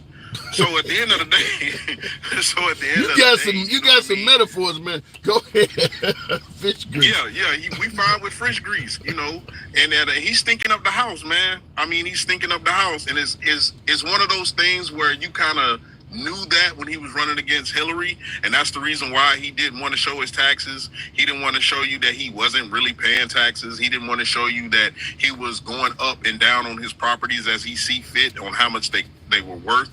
So, I mean, when you do something like that, regardless of who So you are, is it safe to say you believe that Trump is just corrupt financially? I would say he's that businessman that everybody wanted and everybody elected, in the sense of not me, but the people who voted for him. He's that businessman, and he's showing you who he is. And my grandmother always said, when somebody show you who they are, believe them the first time. So he's already showed you that he's done cheated on wife 1, 2, and 3.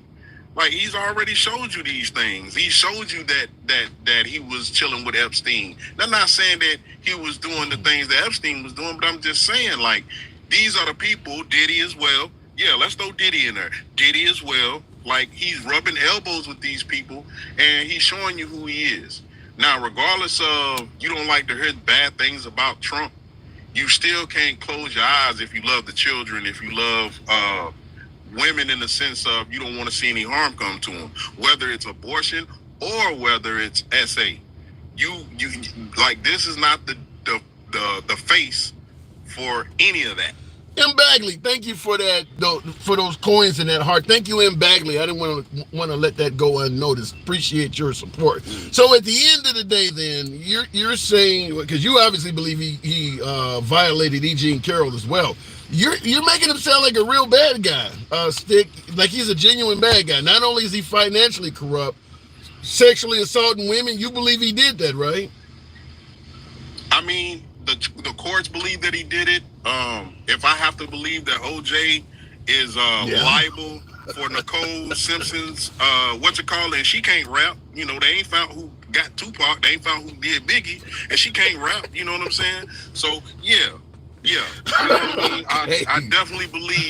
I definitely believe that this guy has done some things, but the things that he has done as far as fraud and all of that, if you can't say, as a Trump supporter, if you can't say I can't support this guy anymore, then I would suggest you look at his SA case with Eugene Carroll, and I would suggest that you look at the fake electors, and I would suggest that you look at any other charge that he has out of the four. Okay, so how do you respond? I had someone on a few callers back that said, listen, I'm willing to admit maybe he did a few things he shouldn't have, but when you compare him to Joe Biden, I'm willing to overlook some things for getting the economy back on track, ending some of these global conflicts that's breaking out, and letting folks go back to living a normal life without the wrong people going in kids' bathrooms and all kinds of stuff. How do you respond to folks who suggest that regardless of what Trump went through, he is better for this nation than Biden? I would say that they need to get their walking stick because they blind and maybe even deaf. Damn. Because they need some hearing aids as well, because at the end of the day, Trump has been campaigning even after he got out of even after he won the office. He was in office still campaigning. So he's a big grifter. He wants your money. He's always wanted your money. He says he does everything for the American people, but let's be honest, the American people, he needs them to buy his shoes. Nobody's not nobody that I know is gonna buy them. The American people, he needs somebody to buy his Bibles. I gotta move it on, Stick. Stick, I gotta move it on, but I'll tell you, if I can get my hands on a pair of them gold sneakers, I would get them because they probably are going to be an investment. They probably will. I mean, they got O.J. Simpson's Chase Visa card or whatever floating around. I would certainly love to have a pair for the simple fact they may be worth something. But I do got to move it on. Thank you, Stick. Okay. Appreciate it. So question before you go. Have you ever seen Dora the Explorer? With my daughter years ago. Yeah, what about it? Do you remember the little monkey? His name was Boots. No, I don't. I'm afraid where you're going with this. Go ahead. Okay, so basically what I'm telling you is they called him Boots because he wore big red boots. They were some big red boots big rubber boots that everybody was wearing, and they said it was fashion. Those boots are trash today. So again, don't do it, my man. Save your money. Take that $500, go on vacation or something, all right? All right. Advice well taken. Advice well taken. Have a good day. With Dora the Explorer on me, and I see folks agreeing with him. A lot of folks. Now they're $1,000 a pair. All right, looking in the comments, and someone stated something I wanted to respond to. It went up, but somebody asked, why don't they ever go through Biden's finances with a fine-tooth comb? Well, and that was on YouTube, by the way. And thank you for you YouTubers that are smashing that like button. Near 40. If a few of you folks would smash that like button, helps out the algorithm on YouTube. And thank you folks on TikTok that are tapping the screen. Nearly 100,000. You can make that happen if you show the program some love. Going through Biden's issues with a fine-tooth comb. First of all, it's not going to happen while he's president. It wasn't going to happen to Trump while he was president either. Because if you discover something on Biden while he's president, he still has the power, as Trump has demonstrated, to pardon himself. So Trump was the one that should have went through Biden's issues with a fine-tooth comb. Just like Hillary Clinton. Folks are saying, well, Hillary Clinton is guilty of every damn thing. Well, Trump had 4 years in office. He came to power suggesting that all of these folks were guilty of sin. Why didn't he do anything about it? He came to power. He could have appointed the right version of Merrick Garland to head the FBI or whatever you wanted to use to go out. He didn't do it. So he dropped the ball. Hillary Clinton, you can't suggest Hillary Clinton is guilty of crimes without accusing Trump of dropping the ball on going after her. He didn't do it. I mean, he just walked around yelling she's guilty, lock her up. Not one investigation during Trump's term. So he dropped the ball. Thank you for those shades, Sheena. Sheena, thank you for those shades. So you got to hold him accountable as well, because he was the one that should have followed through. Same thing with Joe Biden. Most of the crimes Joe Biden is being accused of happened before he became president, which means Trump should have prosecuted him for some of them.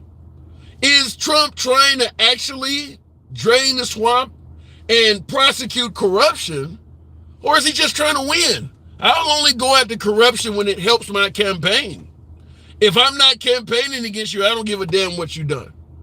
Once Hillary Clinton was out of the way, he didn't try to continue pursuing her. That's when he should have did it.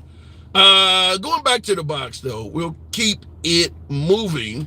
Thank you, folks, tapping the screen. I don't know what is going on here in the box, but Stitch of the Truth. We'll go straight to Stitch. Well, wait a minute. I hit Amir, I think. Because Trump lies, someone said. Amir, good afternoon. What's going on, brother? Not much at all, sir. We're talking about is the city of New York out to get President Trump?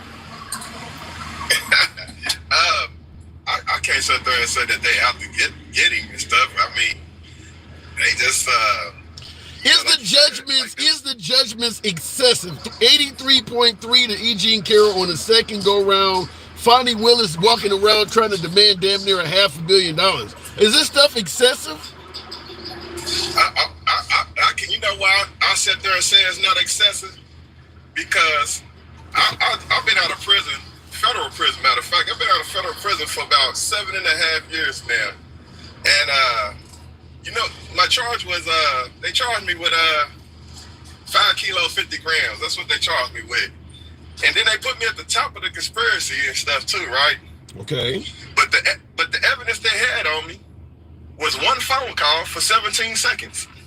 Damn. And I got 20 years for it. That was the evidence. No drugs, no nothing.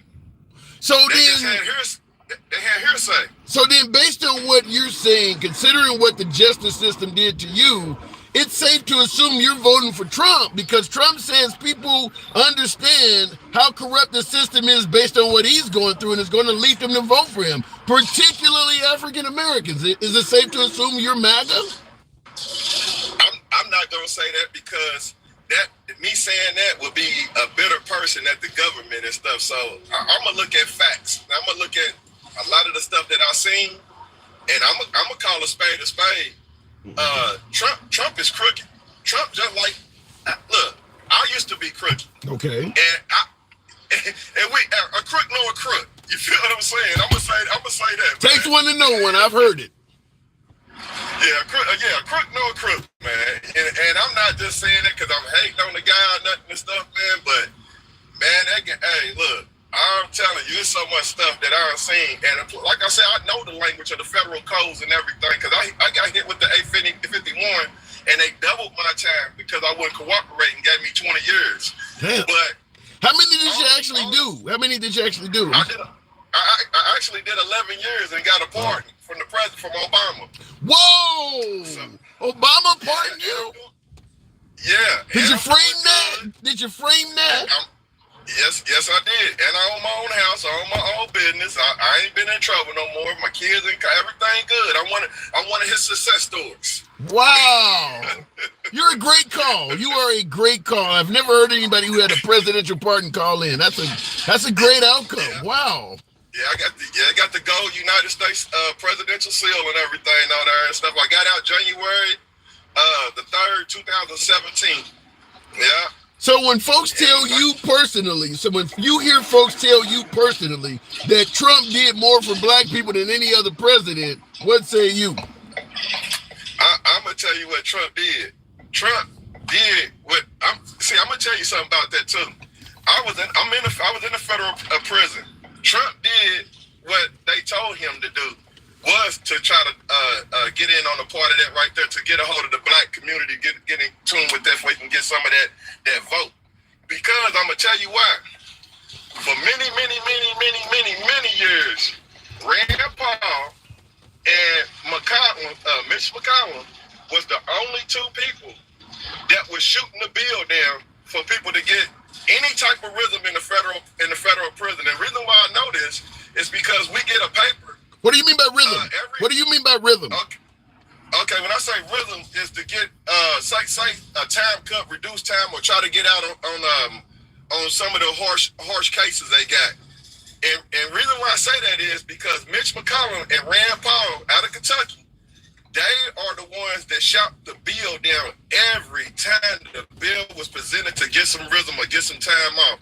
Now, here it is. Trump is in office. Guess what? Oh, we're going to go ahead and pass him now. So he was catering. Exactly. They was the only two. You do not know how many people in the federal prison is so mad at the Republican, not just necessarily the Republicans, but Rand Paul and Mitch McConnell. They was always the ones that gave the thumb down on it, just like how what's his name, the one that gave Donald Trump the thumb down? John McCain. John McCain. They was the only two. And the reason why I say this is because we get a paper every week in our library. And it got all the new cases on there. It got all the old cases. It got all the stuff on there where people had filed for cases and got turned down and everything.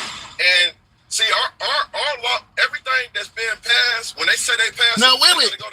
You were were you incarcerated in Kentucky? I'm assuming you were in Kentucky then, right?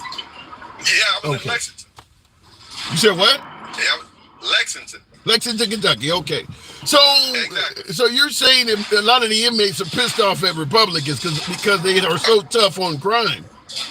Oh yeah, and it's on the paper. Everybody go to the library to see if they pass this law or not, or who turned it down and stuff. Everybody, you ask anybody been to the feds, it's a paper that. Oh shit! Hold on. They coming to get you.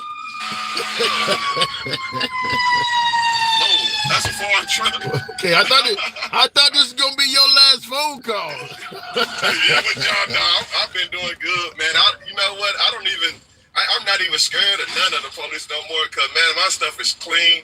I even got all my state charge expunged. I don't got no federal charge no more. I got a 0 on my driving points and stuff. I mean, I'm all because of Obama. All because of Obama, man. Wow. You know, and I'm not bashing Trump. Can you vote? Are you allowed to vote? Yeah, I can vote. Yeah, I can vote and everything. Because you know them Republicans didn't want a felon to be able to vote for the rest of your life. Exactly. Yeah, I'm eligible to vote. I voted the last few times I've been had a vote and stuff. But what I was going to say is a lot of the framework and the paperwork and the federal stuff that Trump is going through, I understand the language, you know, and if you've never been through that stuff, you'll never understand 21 USC, this, that. You're not going to understand that. So a lot of the stuff that Trump has been in trouble for and stuff, when people talking about, he haven't been convicted yet, it took our case almost 3 years before they convicted me. Wow. You know? So in a federal penitentiary, you were set in there. You were going up there for the first couple of months, and then after that, they'll set you in jail. I sat in jail for almost 2 years before they even reached back out to me. Damn. Yeah, it's way different in that state. Wow. Yeah, a lot of folks, by the time you get sentenced, you got a ton of time served already. Wow. Exactly. That's how it goes. But I'm not gonna sit there and say that Trump didn't do that he wasn't good in some ways, man. He was. He could have been he could have been a great president if he was for both sides. I will say that. If he was for both sides, I would. But he got like it's a football game or something. It's not a football game. This is human beings. You know what I'm saying? This is not a team. This is when you for everybody, you're supposed to be for everybody. You know, you're not even supposed to even let. Go ahead. Do you think Biden is for both sides? To be honest with you, I'm not gonna sit there and say Biden is just squeaky clean or everything. I'll tell you what I like about Biden. Even when Obama picked him, first of all, you know what I'm saying? Right. But second of all, what I like about Biden is that he's trying to make up his whatever wrong he did. He's trying to make up for it. And most of the time, when people get up in that age and they get ready to die, they always try to do right. You think so? Maybe Trump is going to live to be 90. Maybe he'll start doing it around 85. Yeah, he might when he start. Sometimes when you get a situation, your mind, you start thinking about your life and other things. Okay, Amir, I'm gonna have to drop you because your signal's breaking up. But good conversation for Amir. Signal drop. Come on back through anytime, Amir. You were very good call. Certainly for someone who did that much time to be that politically aware. Congratulations for keeping yourself clean, staying out. Stay on the up and up, man. You sound like you're making something of yourself. Really good call. Looking in the comments. Biden doesn't have the mental capacity to be president anymore, says Gashner 1. Well, and a lot of folks actually agree with that sentiment. By the way, thank you for YouTube. You folks smashing that like button. Might make it to 50 if you folks keep doing it, but certainly thank you on YouTube for the participation. And on TikTok, tapping that screen over 100,000. I can't do nothing but say thank you for both of you folks for your both platforms for your participation. But in regards to Biden not having a mental capacity to be president anymore, a lot of folks agree with that. I think the issue is because folks on the right, my beloved MAGA, how the hell could you vote for somebody with dementia? Doesn't know where he's at, can't string together two sentences. My response is always the same. I always state, imagine having a well-spoken candidate, let's say like Ron DeSantis, or somebody who really speaks, or better yet, let me rephrase it. Imagine having a Republican candidate that appears to have dementia. Mitch McConnell is a perfect example. Mitch McConnell gets up there and he starts auditioning for Frozen 3. So let's say you got a Republican candidate and you lean right, but your candidate is like Mitch McConnell where he's halfway out of it, but he's running against AOC, somebody who is young, well-spoken, all of that. But you believe her policies are trash. You're going to tell me you would vote for AOC because she doesn't have the mental issues that Mitch McConnell is having? No, you're not going to vote against your principles. You would assume that even though Mitch McConnell is completely out of it, he has a cabinet and an administration that would guide him where you want to be. You're pro-Second Amendment, pro-life. You would assume Mitch McConnell, even though he's out of it, his cabinet and his administration would step up and give you the policies you want. You're not going to skip over and vote for the more well-astute AOC that goes against everything you're voting for. That is the argument for anyone who would suggest why the hell would Democrats vote for Joe Biden with dementia when you got Trump, who you believe is more alert and well-spoken. Well, Trump goes against all of the policies of the left. Not to mention he's constantly saying awful things about them.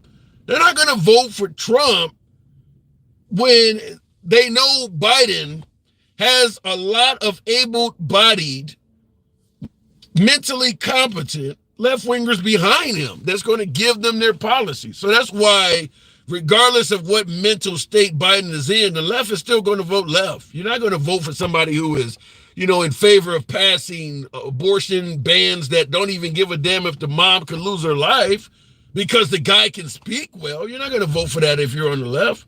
Think it out before you ask that. Look it in the comments. Biden's just like O'Connell.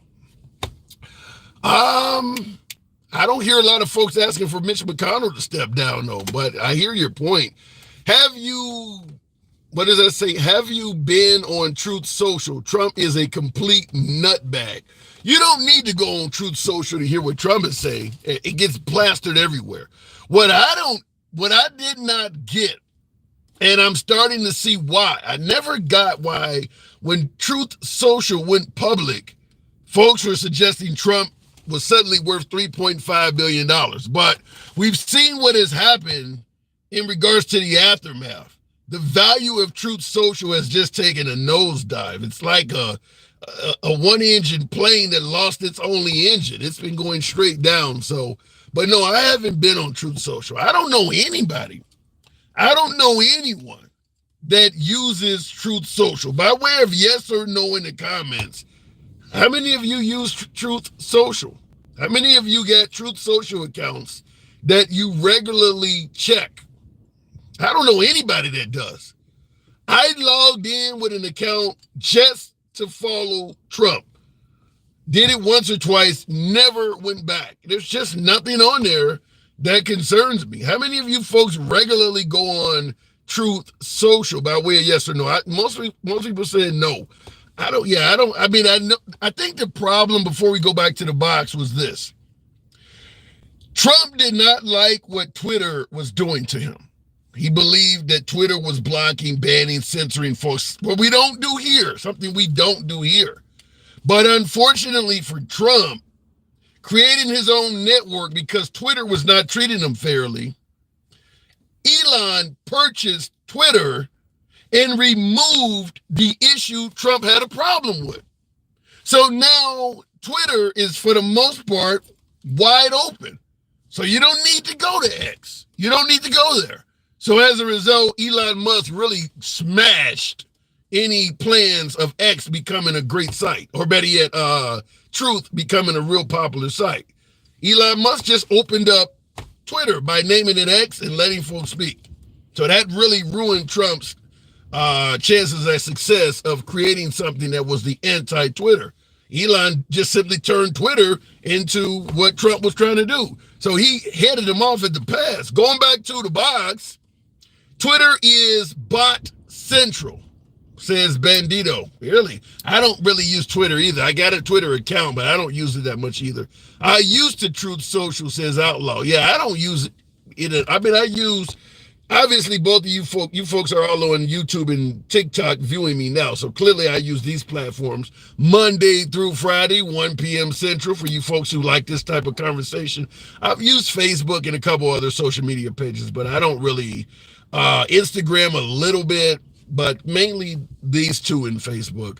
Going back to the box, is President Trump being victimized, so to speak, by New York? Is New York, the city of New York, the state of New York, out to get President Trump? That is what we're asking Ryan Russell. Good afternoon. It's the, what does that say? No, they're holding him accountable. Ryan, good afternoon. Hey, man. It's been, 2 days since the last time we had our little talk, and I just wanted to say, as a Republican to a Democrat, I love you, brother. Thanks for everything that you do. I understand that we have different views, but that doesn't mean we're different people. The feeling is mutual. The feeling is mutual. I see a lot of people on here. Like last time I got called the Antichrist for talking with you. Like I was reading the comments and I'm laughing. I just want to come out and be different this time and just say I appreciate the fact that, you stand for this is what America's about. I'm glad that we could have talks without it being violent, without getting ugly. More people need to do stuff like this where we can talk. I just had a conversation with a guy who I met from me and you talking, and he came into my DMs and was talking like, you seriously think XYZ? And by the end of it today, he said, God damn, we have a lot in common, brother. Wow. And I said, man, it's crazy to me the divide that's happening because of this. Like, imagine. I told him this is my honest belief. If we got our shit together and could come together as a group, we would blow the doors off of Dubai. I mean, just being realistic. Look at what they did in the middle of the desert because they all help each other out. Yeah. And but you gotta understand. You gotta understand. In this country, the notion of helping out people is called socialism. So I don't know if we can do it here. If you try to pass laws to help people out, they're going to call it socialism. And if you leave it up to the people themselves, it'll never happen. I agree with that. And it sucks. It sucks to be in that perpetuated spiral. Yeah, it does. But I just wanted to be different this time. Instead of arguing my viewpoint to yours, and just say I appreciate all you do, brother. Thank you. Anytime. I appreciate the support. Appreciate the sentiment. The feeling is mutual. Thank you, man. And that's for all you liberals. I'm over in the St. Paul, Minneapolis area. Let's have a big fucking cookout. That's what I want. Everybody get along. Let's not talk politics. Let's just everybody get along because apparently we're all a lot closer than what we think. Well, in regards to media divides us. In regards to your cookout, 2 questions. Are the vegetarians and the LGBT community invited? Of course. All my right. My daughters, so I hate being like that guy, like, oh, I have a friend that's this, right? But my daughter's side of the family, her mom's side, her grandma's a lesbian, and we all hang out and stuff. I think that there's an extreme side to literally every situation. There's extreme right, there's extreme left, and I see a lot on this platform, a lot of gays and lesbians who are appalled at what has happened to the LGBTQ community in general. Like they're sad that they fought for as much rights as what they have because they feel that a lot of them feel that it's been hijacked for a lot of people who have mental disorders. And I'm not saying that because you're gay or lesbian, you have a mental disorder. What I'm saying is the people within that community themselves feel that they're being hijacked by people with mental disorders. But you know something though, a lot of members of the LGBT community believe your party hates them, believes the Republican Party really hates them. That's unfortunate. Yeah. I don't, and what sucks is I don't think anyone hates anyone. I think that your viewpoints, the worst, because here's your viewpoint has 2 different viewpoints, whether it's good or bad. Your viewpoint is going to have a positive and a negative. So no matter your viewpoint, there is always going to be someone to spin it off and say it's bad. Well, let me just say it this way. Bad. Capitalism's bad. Everything is bad. But then at the other argument, you have people arguing why it's good. Well, so I'll just say it this way. I watch a lot of right-wing media, particularly Fox. I watch a little bit of OAN, sometimes Newsmax.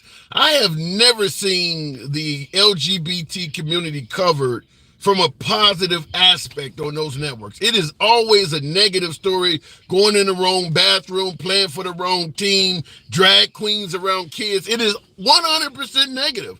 I've never seen it covered positively. But the same could be said when you talk about the race baiting that happens on the news as well. When you talk about when they show a black guy that gets shot, you know what I mean? It all right away, everybody is all anti-cop, anti-everything without knowing the history of, well, it seems like this guy was running through the neighborhood going 90 miles an hour shooting back. Yeah.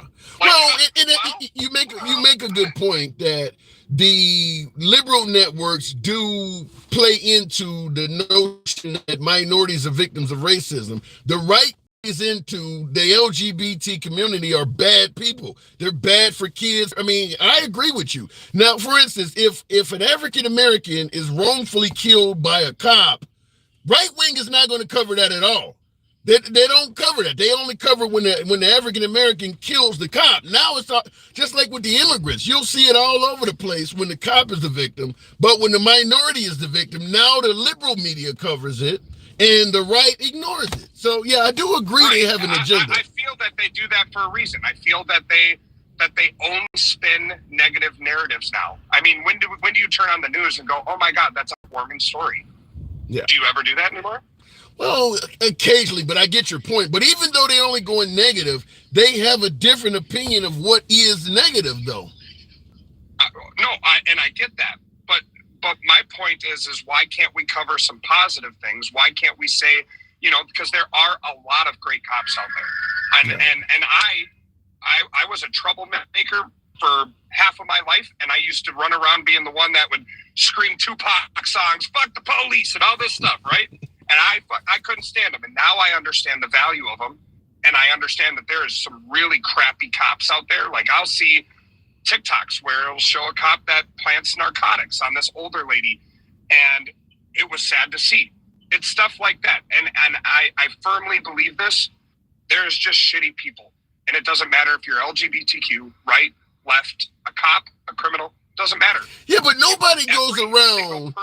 Yeah, but nobody goes around saying 99% of LGBT people are good. Folks say 99% of cops are good. That's a flat out lie. I think the problem why cops have gotten demonized, the reason why cops have gotten demonized is for years, decades, generations. The police have known they've had a problem and tried to sweep it under the rug, and a lot of people in this country were helping them. We've known corrupt cops exist for generations, and they were trying to deny it. So once people were able to prove it... We used to laugh at a lot of the cops that used to get upset and say, "Gosh, you used to be one of those not well-liked kids in high school, huh?" Because they go up and they get to be a cop, and now they have all the authority, and they get to be a dick back to the people who got to be dicks to them in high school. So we used to laugh at, I get it. I get it. But I just think that no matter what stage, no matter where it is in life, there's shitty people in every single group, and there's good people in every single group. Well, I'm fine with that, but you got to Except the KKK. Except the KKK. All of them people can get lost. Well, according to your guy, there is good people on both sides, even at a KKK gathering.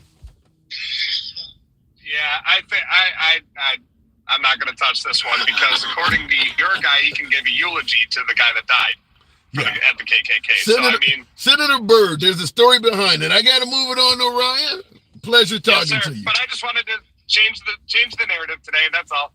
Anytime. I appreciate you. Sir. Thank you for your time. Anytime. Thank you for doing so. Looking in the comments, Ryan Russell, are you one of those white hoodies? What is a white hoodie, like Eminem or something? Study proving cops are not randomly killing blacks was scrubbed and a Harvard professor demonized. Wow, a study proving cops were not randomly killing black. Well, first, let me make it clear. I don't think the cops have, even though I mention and talk about oftentimes corrupt police, and by the way, tap the screen. My TikTok folks, get me on up to 120, still almost 900 of you in here. Smash that like button on YouTube. We can make 50 happen, if you will.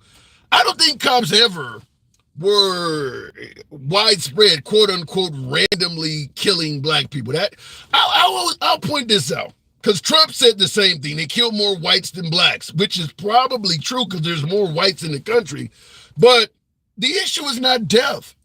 Anytime you point out that there are corrupt cops, why do we skip all the way up to who got killed? Rodney King didn't die. Most of the folks in America that are victims of police brutality don't die. A lot of folks get their shit seized wrongfully, get their cars searched, get abused, get beat up. I mean, maybe drugs get planted on you and you end up doing time for something you didn't do.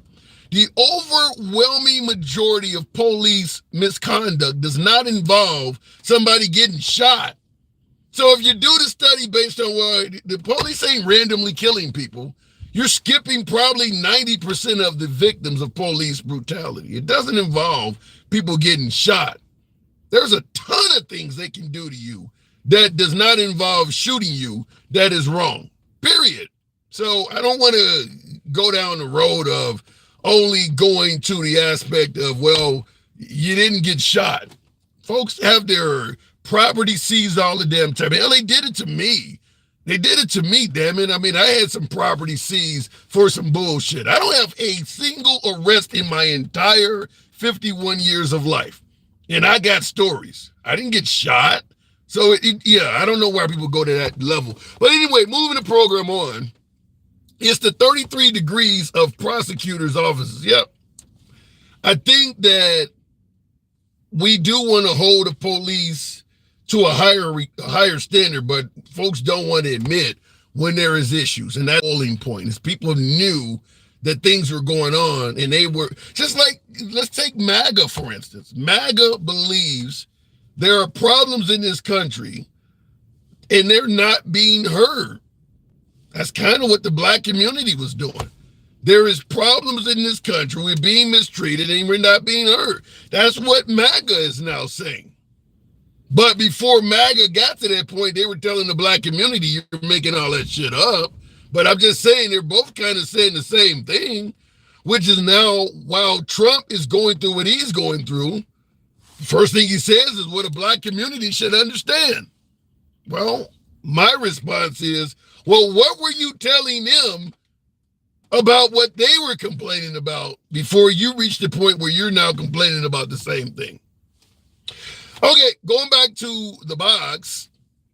I don't know what just happened there, but going back to the box, roadless. Oh, well, I think I hit Andy. Good afternoon, Andy. Welcome to the program. Is New York out to get Trump? Andy, what say you? No, they're holding him accountable for something he already admitted he did. He didn't admit he defamed. He did admit he paid her out of that money. Say that he again? Just said that he didn't realize it was out of the campaign's fund. He's trying to say that he did it for a reason, but he did it. So if he did it, he did it. Why can't we just agree that he did this? Well, it's not like the fraud case. He said he did this. Well, when I say is New York after him, I mean, the Alvin Bragg case where you talking about paying out stormy dames, that normally would be a misdemeanor. They added some stuff on to stretch a felony out of it. And that's Alvin Bragg, but the E. Jean Carroll. Did Cohen go to jail? Say that again? Didn't Cohen already be tried for this and didn't he go to jail? Did who? Michael Cohen. Yeah. Michael Cohen. What's the difference in Trump? There is no difference. It's nonsense. Well, I don't know. Michael Cohen. And your comments, oh my God, they've been chatting at me just nonstop. Good Lord. Give me an example. What happened? Well, they're upset because I said that Fox News had to pay, $750 million to Dominion for lying, and they didn't like that. And they didn't like the first comment I said that at least Biden can remember he's running against Trump and he doesn't think he's running against Obama. They didn't like that. Okay, you're in my comment section fighting again, Andy, and I will say that. Yes. To me, the Dominion voting machine issue with Fox News, it does show that whole claim that they were switching votes to Biden, in my opinion, is a bunch of bullshit, because Fox News has all the lawyers you can get your hands on. If they could not prove that Dominion voting machines were in the wrong, they weren't in the wrong. Fox News would have certainly been able to prove that. They would have saved themselves $750 million. So if Fox News couldn't prove it, it's because it didn't happen. Wait, you made me forget the very first thing I wrote in your comments they didn't like was Fox News said that Biden is leading in the election. Yeah. Biden is, the polls are narrowing. Biden is catching up. He is catching up. No, he's not catching up. He passed him. Fox News shows that he passed him. Fox News says Biden won. Showed that he passed him this morning. Yes. Wow. And that RFK Jr. is not taking votes from the Democrat. He's taking votes from Trump. I don't know why people didn't realize that in the beginning. I mean, me either. Yeah, but I don't. Yeah. That's. See, look, they're all screaming, I'm lying again. Lord have mercy, people. Go look at Fox News. Stop it. Pay attention. Well, I've been watching, but Andy, I've been listening to Fox News this morning. I didn't hear that Biden has passed Trump in the polls. I haven't heard that yet. I saw it on YouTube. Fox News little running thing showed Biden was at 39, Trump was at 35, and it showed RFK's numbers going up. Now, I do know that most of the pollsters are reporting that it is getting much closer within the margin of error. Biden is closing the gap, but I didn't hear he had took the lead. He had taken the lead, and that's in 3 different polls. He's taken the lead. Do you think it's these cases? The other ones besides Fox show him at 45%, and Trump much lower. Of course, Fox did lower the gap and tried to make it 39, but that's okay. We'll take the win. Yeah, I see in the comments, Dina Clark says she also heard it this morning. Do you think it's the cases, now that he's actually on trial, the first president in history to be on trial, you think that's making any difference? Probably, but also the fact that he whines nonstop. I've never seen somebody whine so much in their life. For a man who started out his campaign going F their feelings, now he is all up in his every damn day. Can we get it? Can we get some kind of even kill for him, just one or the other, please? The man believes he's being victimized, Andy. He believes the system is railroading him, trying to prevent him. No, he doesn't. He realizes he cannot use his money to get out of it like he thought he was, and now he's having a fit because he's in court, and he's having to listen to people testify against him. Well, Michael Cohen's already said all there needs to be said about this case. He said he was guilty. Cohen even said he tried to hide it from his wife. His own wife. I got it. He didn't want to know she was involved in this. I got Essen Drook on YouTube saying there is no way people would actually vote for Biden again. What say you? Oh, not only are we voting for him because we're voting for women's rights. Ooh. And like I said, districts have already shown in special elections that women are showing up for the polls. And we don't like it, so we're not going to vote for him. But like I said, Fox's own poll said that Donald Trump is losing to Joe Biden. So if Fox can't spin it that he's winning, he's losing. Wow. I got to see that. I haven't seen it. And I see somebody in the comments, Carl Hamilton is laughing at you saying that women's rights is not on the ballot. In other words, women's rights are... Oh, it's on the ballot in all 50 states, baby.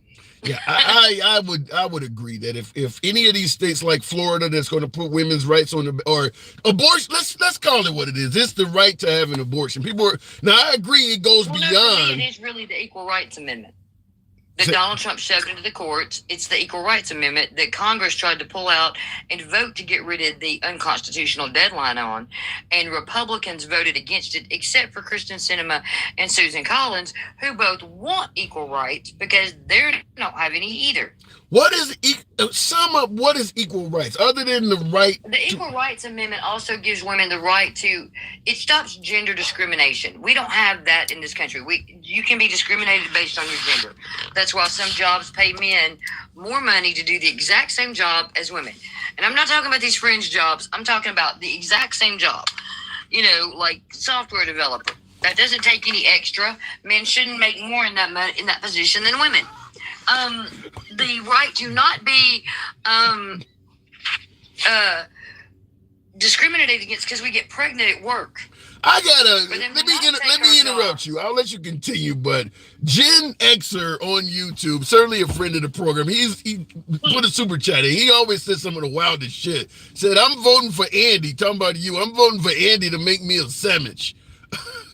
Yeah, well, women, remember, Gen Xer also agreed that y'all shouldn't have the right to vote, and agreed with the 2 men that are running for the Republican Party that said y'all shouldn't have the right to vote. So Republican women, hear me when I say they're only placating you until they can take your right to vote, and currently they're just using you. Yeah, and you're right. Gen X does believe women should not have the right to vote, but he's not the only one. I think I did a poll that day when he said that, and there was a lot of folks that believe the country would be better off if women did not have the right to vote. So there is a... Say that again? I said, hear that, women? Yeah. Listen closely. I don't know if it's most men, but there is some men who believe that the country would be better off if you didn't have the right to vote. I have seen that. 2 candidates that Donald Trump's endorsing. That's all I needed to hear. If a president will endorse 2 candidates that don't think I have the right to vote, then they don't have the right to vote. Wow. Now, you mentioned, though, women, gender discrimination. Apex says 90% of welders are men, 90% of cement fishers are men, 90% of laborers are men. Without us, you wouldn't have an infrastructure. You wouldn't have the things that you have. Women should be grateful. Because they wouldn't get hired. Because there's a lot of positions they won't hire women for, whether we want to do them or not. So what about his equation? He would have to give me more of a study, because women can do anything men can do. Like I've told you in previous programs, there was a woman in China who was the baddest warlord of her time, and also did she not only get rid of all of her enemies through warfare and combat, she also built the Silk Road that brought prosperity to her country and all of Europe. So when women do a job, we don't just do it; we do it better. So to clarify what you just said, women can do anything men can do. Pretty much. And if they can't do it straight up, we can find a way. Women created the current javelin so that it would sail farther and have more air wind so that it would do better. Women are capable. Okay. Quit acting like we're not. Women have been the rulers of countries. Only in America have we not had a woman ruler.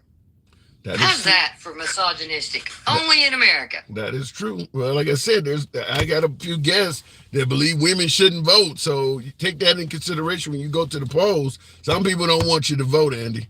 In addition to some of the other rights you're talking about. 53% of us in this country are women.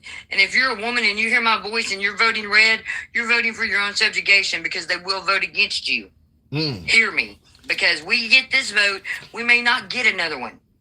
Well, so make it count. Juice B on YouTube says women need to appreciate men. I got a lot of males on YouTube that are really going against you. Damn. I'm seeing women should have. Yep, and see, look, they're not just going against me, they're going against all women. They don't like me because I tell the truth. They don't want to hear how misogynistic they are and that they don't like women. But hear me, women, they don't like you and they don't want you to vote for them. They don't do anything for them. How about women take a week off and let's see what gets done in this country? Man, well, my arm would get a little stronger. Anyway, Andy, I do appreciate you coming. And by the way, did you see that propaganda piece I sent you from the right? That's ridiculous. That video they made about how, Republicans are coming to take back America, that was just pure propaganda. Yeah, I've seen some. I got another one I meant to do a YouTube video off of where they were literally saying that Trump was basically God. I mean, it's a real video. I mean, it's amazing. Yeah. The folks who favor Trump really favor the guy. They're really passionate about him. So what can I say? Thank you, Tim. I'll let your comments go back to calling me a liar and having fun with themselves, but you have a great day. I got one that said you weren't even a woman, Andy, and they spelled your name with a Y. So I'm all woman. We're a D cup, born this way. God, this is the body God gave me. I'm all female. I'm sorry that maybe you didn't get the body you wanted, but under certain rules, you can fix that. So have a great one. You had me at D cup. All right, Andy. Have a good day. Talk to you next time. All right, looking in the box, laughing out. Go make a sandwich for your husband. I mean, brother. You guys are mean. You guys are mean. Real quick, looking in the comments. Toxic femininity oozes from every pore and office of the left. Toxic femininity. Yikes. Democrats don't know what a woman is. I want to push back on that, but there were some Democrats asked, what is a woman? And they really paused on the statement. So, look, maybe what a woman is has changed over the last generation. I don't know, but when they were asking that question, what is a woman, or define what a woman is, and that didn't go down well. Leo, your parents mad at your family reunion. You have hardly no room to talk. You guys are arguing in my comment section. Outlaw Josie Wells. Thank you, folks, for tapping the screen. 120. We'll take another call and keep it moving, though. But certainly smash that like button on TikTok, or better yet on YouTube. I'm crossing up my platforms. We don't block, ban, or censor anyone. World champion with the money gun. Shout out to you. Thank you for your appreciation. World champ with that money gun certainly help out the program. I certainly will acknowledge that appreciation. It's, I always like when folks show that. I can't hate on that. I can't hate on that at all. Conservatives don't respect a woman's body and right to choose, says D. Cosmo. Well, the idea that conservatives don't respect a woman's body, that could be debatable, but the right to choose, yeah, I mean, I think it's pretty obvious. The right don't want you having the right to choose. I don't think that's up for debate at all. And that's in terms of the right's leaders, the politicians. Republican voters do believe in a woman's right to choose. They have limits on it. But in terms of the Republican voters, if it goes up for a vote, even in deep red states, women will have some type of abortion access. So it's not the Republican voters, it's their politicians that have a major issue with it. I respect a woman's body before I respect a man, says Alfredo. Why the sexism? Whoa! Who just said that? Andy with the feathers. Thank you. Made my day. Appreciate that, Andy. So going back to the box, right? Don't want men playing women's sports. Before I go back to the box, why is that such a big ass issue? I don't support a biological male being able to play with women. I lean left, but I don't support that. I think it's dangerous, first of all, and it certainly makes it difficult for women to compete. I mean, we're talking about, Caitlin Clark in the NCAA now that she's went to the WNBA, breaking all these records. She wouldn't be shit in the men's league. I mean, they would be blocking her shots right and left. She wouldn't be able to get in the hole. I mean, she would be nothing in the men's league. So I don't buy letting folks play for the opposing gender. And I'll just say this: I am straight as 315. But if you were to give me, a professional salary to dress up as a woman and go out there and dominate the girls, I'd do that shit. Some of these sports where I may have a chance, I mean, I'm not going to beat Serena Williams, but in some of these physical sports where I get, hands-on combat, I'm 6'6", 300 pounds. I can beat a lot of women. You're going to pay me a professional salary to go out there and wrestle with women or something? Yeah, I do it. So I do believe that biological males should compete against biological males, and the same with females. However, I don't believe it's as big of an issue as the right is making it out to be. I think the right is indeed demonizing that community from two aspects. One being there's not a lot of biological males trying to play female sports. And the other one is the notion that there somehow is a huge issue with LGBT members abusing children. That's not happening.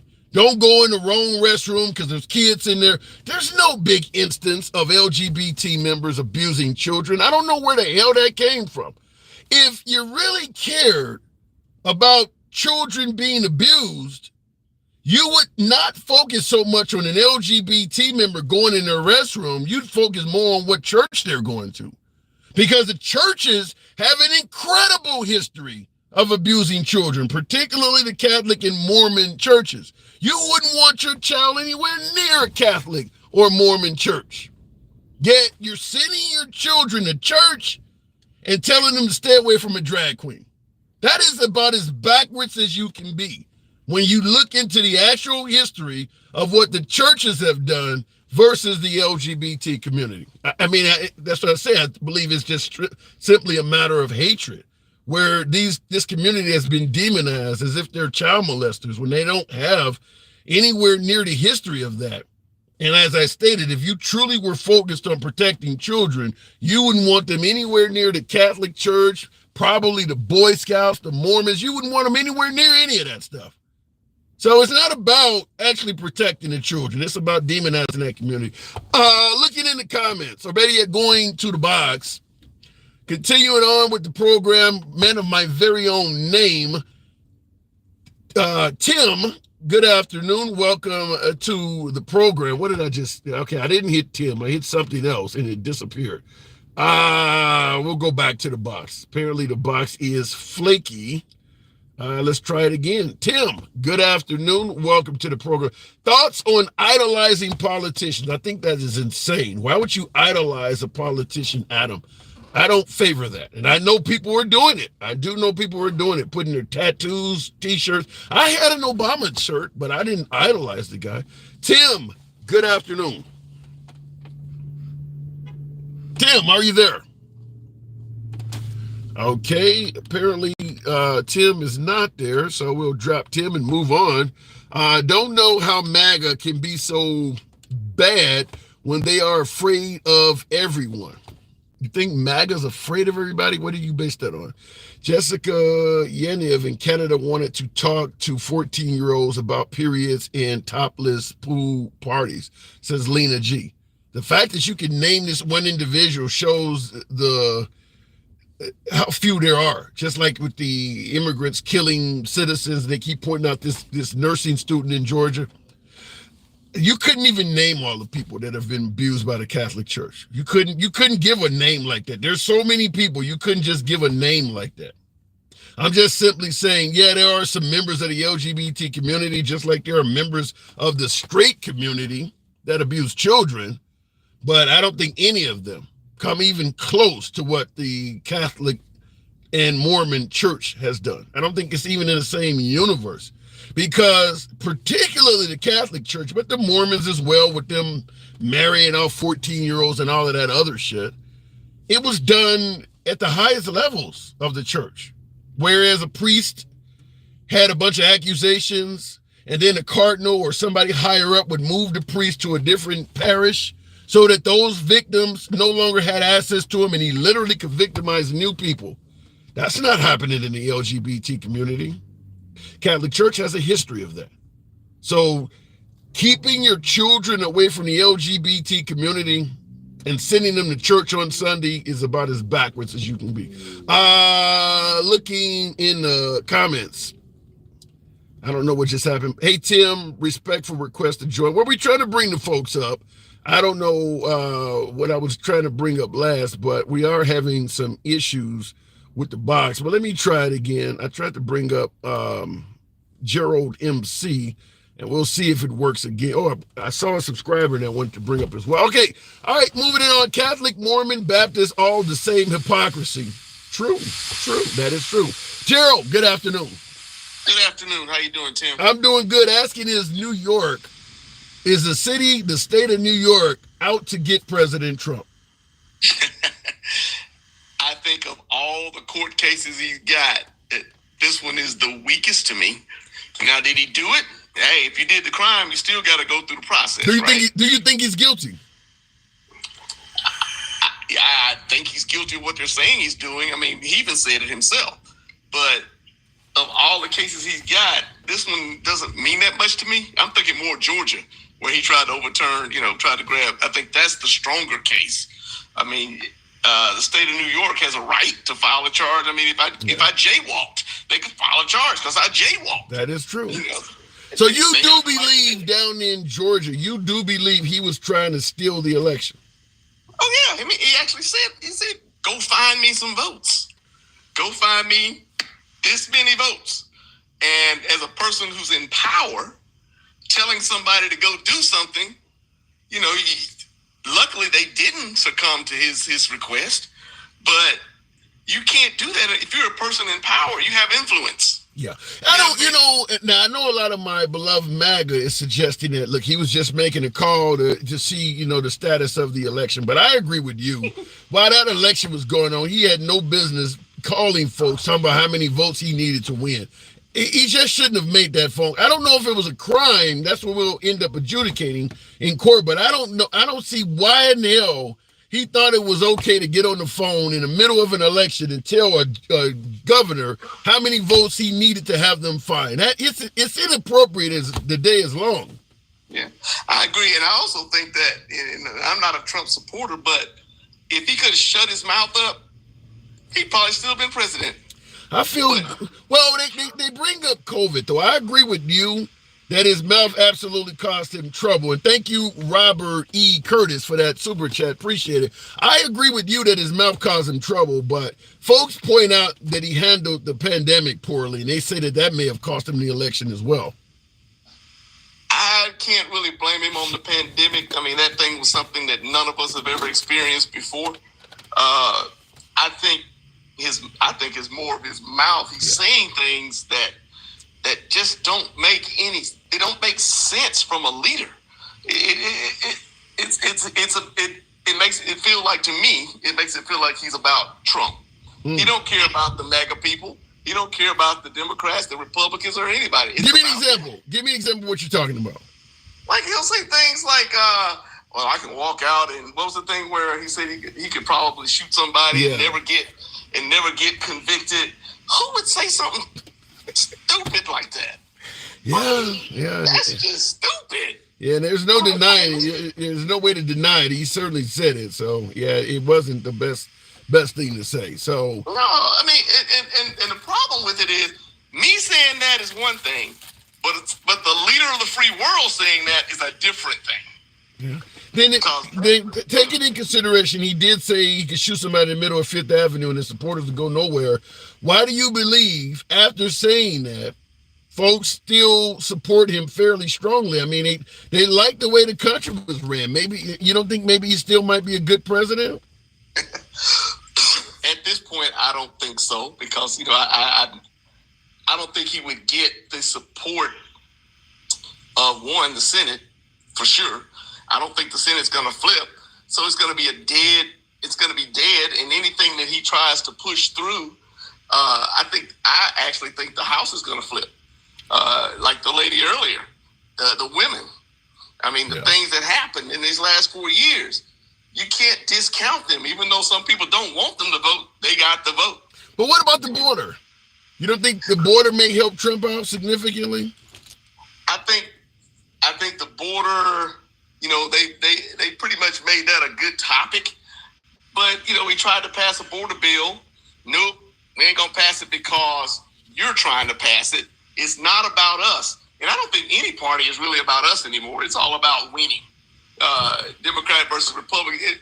It's almost like there's a lot of things they agree on, and they'll pick one little item that they don't agree on, and that'll cause the rest of it to go away. Well, let me ask you this way. Annie, who, well, better yet, Ann with an E, who happens to be a woman, obviously, she says, do you think it would be any different with Biden? He sold out the nation, but you still vote for him. How do you respond to that? How did he sell out the nation? I don't understand that comment. I don't get that part either. I don't get that part either. What did he sell? He hasn't sold anything. Well, sold out the nation to letting folks in this country that could be bad for this country. Maybe from that aspect. What do the numbers really look like? I really don't know what they are. Are the numbers that much worse under Biden than they were under Trump or under Obama? I believe they are. I mean, the rhetoric suggests they are. I mean, obviously, with what Governor DeSantis and to a greater degree, Texas Governor Greg Abbott has done, they've now made folks in liberal cities realize how bad these immigrants are, because they sent them specifically to those areas to make it a point. So it looks worse. I don't know what the numbers are under Biden, but people can see it more. Yeah, but isn't that the rhetoric? Like you said, it's not data, it's rhetoric. Yeah. So, in every election year, and I don't care if it's Democrat or Republican, they look for a boogeyman. This year, the boogeyman is the border boys. Whoever's coming across the border. You could be a 2-year-old child, you're a boogeyman. Yeah. You're going to go over here and kill somebody. And there may be only one person that we know, but that's the boogeyman. Yeah. You got to have a boogeyman. Well, Sally Jane, yet another woman in the comments says, oh my God, are you serious? 12 million illegals and you think it's not worse. So I've heard 10. Now she's suggesting under Biden, 12 million folks have come in this country illegally. Now, I will tell you this also, just to clear it up. Most of the folks coming in under the Biden administration are seeking asylum, and that means they're not here illegally. The asylum procedure has been relaxed significantly. So any damn body can come in here and request an asylum hearing. Now, I don't think they should all be let in, but they're not here illegally. That means that is not an illegal immigrant. Right. Well, I agree. It comes down to the actual number. I know people get all of these numbers, and I think the news media fuels the flames because that helps them with their ratings. And I'm saying on both sides, they're fueling the flames. to get people to watch. You know, people watch Fox because they don't like what they're saying, and people watch Fox because they do. Yeah. They'll watch MSNBC because they don't like what they're saying. They'll watch it because they do. But what they're doing is watching it. True. That's what they play. That's the game that they're playing. I don't have the data, and I'm a statistician, so I gotta have numbers. I'm a numbers guy. I gotta have numbers. I don't have the numbers, so I can't tell you if it's worse or less. I can tell you this: when Trump was president. When he was first president and he promised to build that wall, didn't he have the House, the Senate? He had a majority, the House and the Senate. Why didn't we get the wall? Because he didn't have Mexico, and he didn't have John McCain who gave the thumbs down. So I mean, he had the Republicans had everything, and he didn't give us the wall. Yeah. Why not? So that's when I just take a back.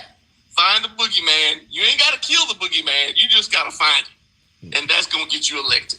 Well said. All right, Gerald, I do got to move it on. But being a statistician, or if I can pronounce the word correctly, for someone like yourself, 0 to 100%, what are the chances we can put you down as a Trump voter come November? You on the Trump train? You riding?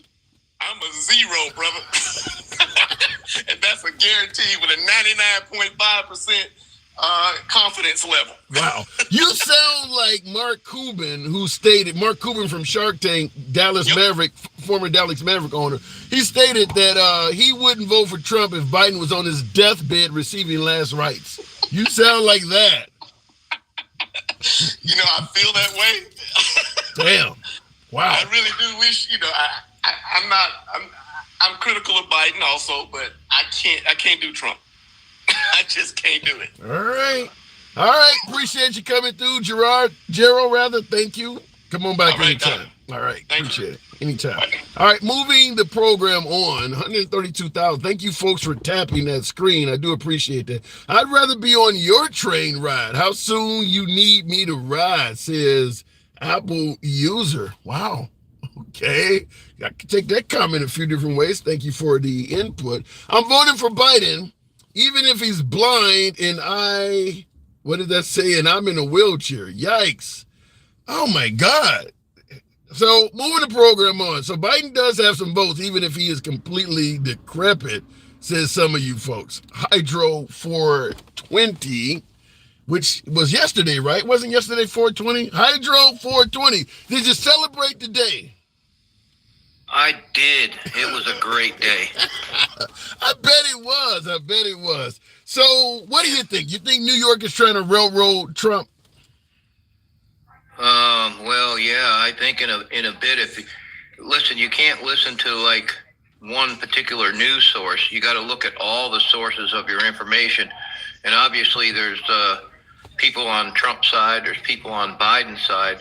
But if you look at it from a business point, it kind of makes a flag go up that if anybody in New York, for that matter, does business, it's sort of a buyer beware, because if they don't like you, you could be under some serious scrutiny. Isn't that everywhere, though? If you do business in the state of Texas and they don't like you, you're likely to be under some scrutiny. I mean, that's going to happen. We've seen what Chris Christie did with Bridgegate in New Jersey. I mean, if the governor of a state don't like you, you're going to have problems. That ain't unique. Well, yeah.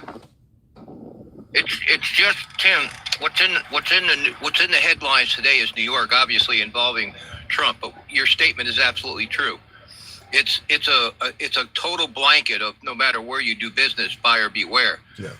It's in the headlines right now. It's Hydro, you're breaking up. So what do you think what if you wanted to do business and Trump didn't like you? You think he'd put up some resistance?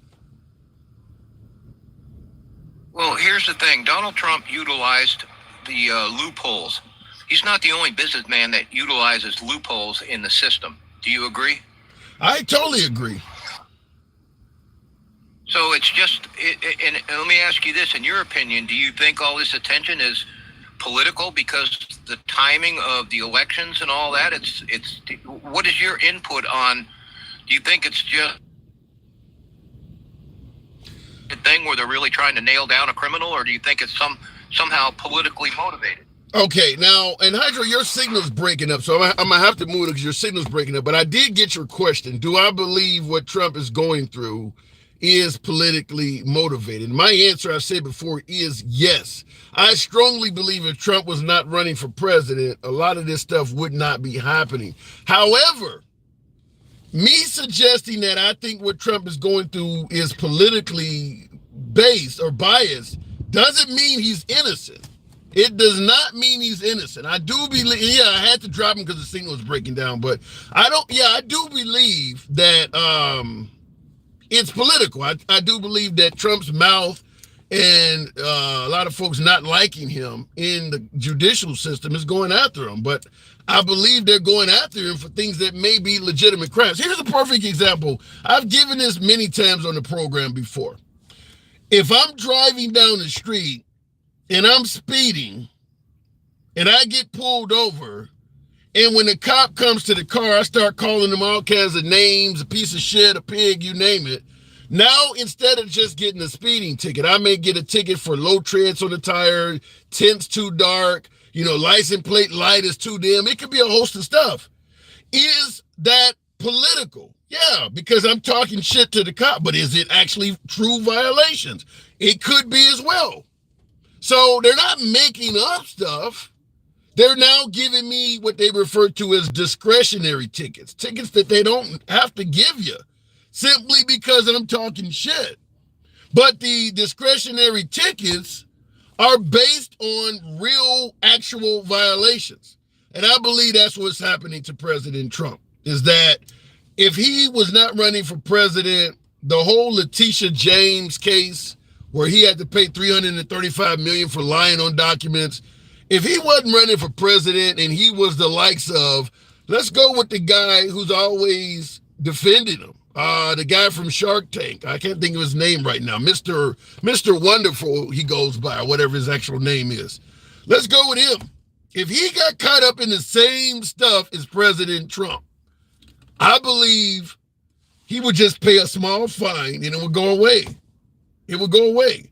Because Trump is like the example I use, where you're cussing out the cop, you're going to get the max.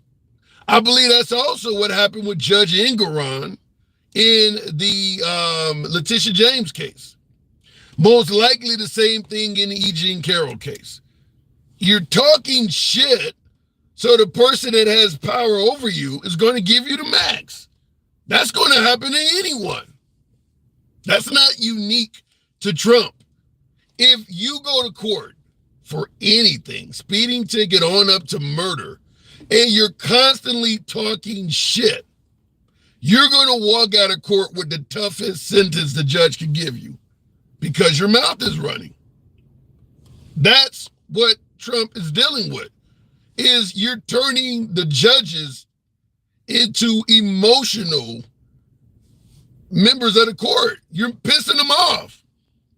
Sending information out about their daughters and family members and shit like that. You really think you're going to get a fair go around in the court doing that? You think anyone would? I would submit to you the fact that Trump hasn't really been found in contempt of any serious nature. He's actually doing better than any of us would if we did the same thing. Let's say, for instance, I went to court accusing the police of mistreating me, and I found out the judge's daughter or wife has an All Lives Matter sign in her window. And I went on social media, maybe alleging she's racist, or maybe alleging she don't give a damn about the black community, talking about the judge's family member. You think I'm gonna get a fair shake in court with that guy? A lot of folks believe Trump should get a fair shake in court no matter what he says about people's family members. It doesn't work like that. It doesn't work like it. It never has worked like that. And I would submit to you, you wouldn't get a fair shake from Trump talking about his family members either. He wouldn't let it pass. So I don't know why anybody believes any judge should let it pass. If there is anyone when dealing with that you have to respect, it is certainly a judge when you're in court. Looking in the comment section, Steve Considering a lot of folks agreed, some disagreed. Steve says, end it, Tim. You're not making sense. Really? Okay. Fair enough. Next time you go to court, try doing what Trump did and come back to me and tell me how much sense it did not make. Tell me you got it. You went to court and you started saying all kinds of awful things about the judge or their family members. And then come back and let me know how much sense I didn't make and how you were able to get away with it and nothing happened to you. Let me know. Let me know. You can even call me collect from jail. Anyhow, folks, it is your boy Tim, the handsome liberal, 136,000 likes. Appreciate you folks tuning in. Monday through Friday, 1 p.m. is when we are here. We don't block, ban, or censor anyone. See you tomorrow. And for my YouTubers, thank you very much. Eye for an eye, Trump threatened my family. That's what I'm saying. Renee, thank you. It's as simple as that. You don't get to criticize judges and their family members without some form of punishment. I think Trump has done pretty well with that. I really do. Anyhow, see you guys tomorrow, 1 p.m. Central. Thank you for tuning in.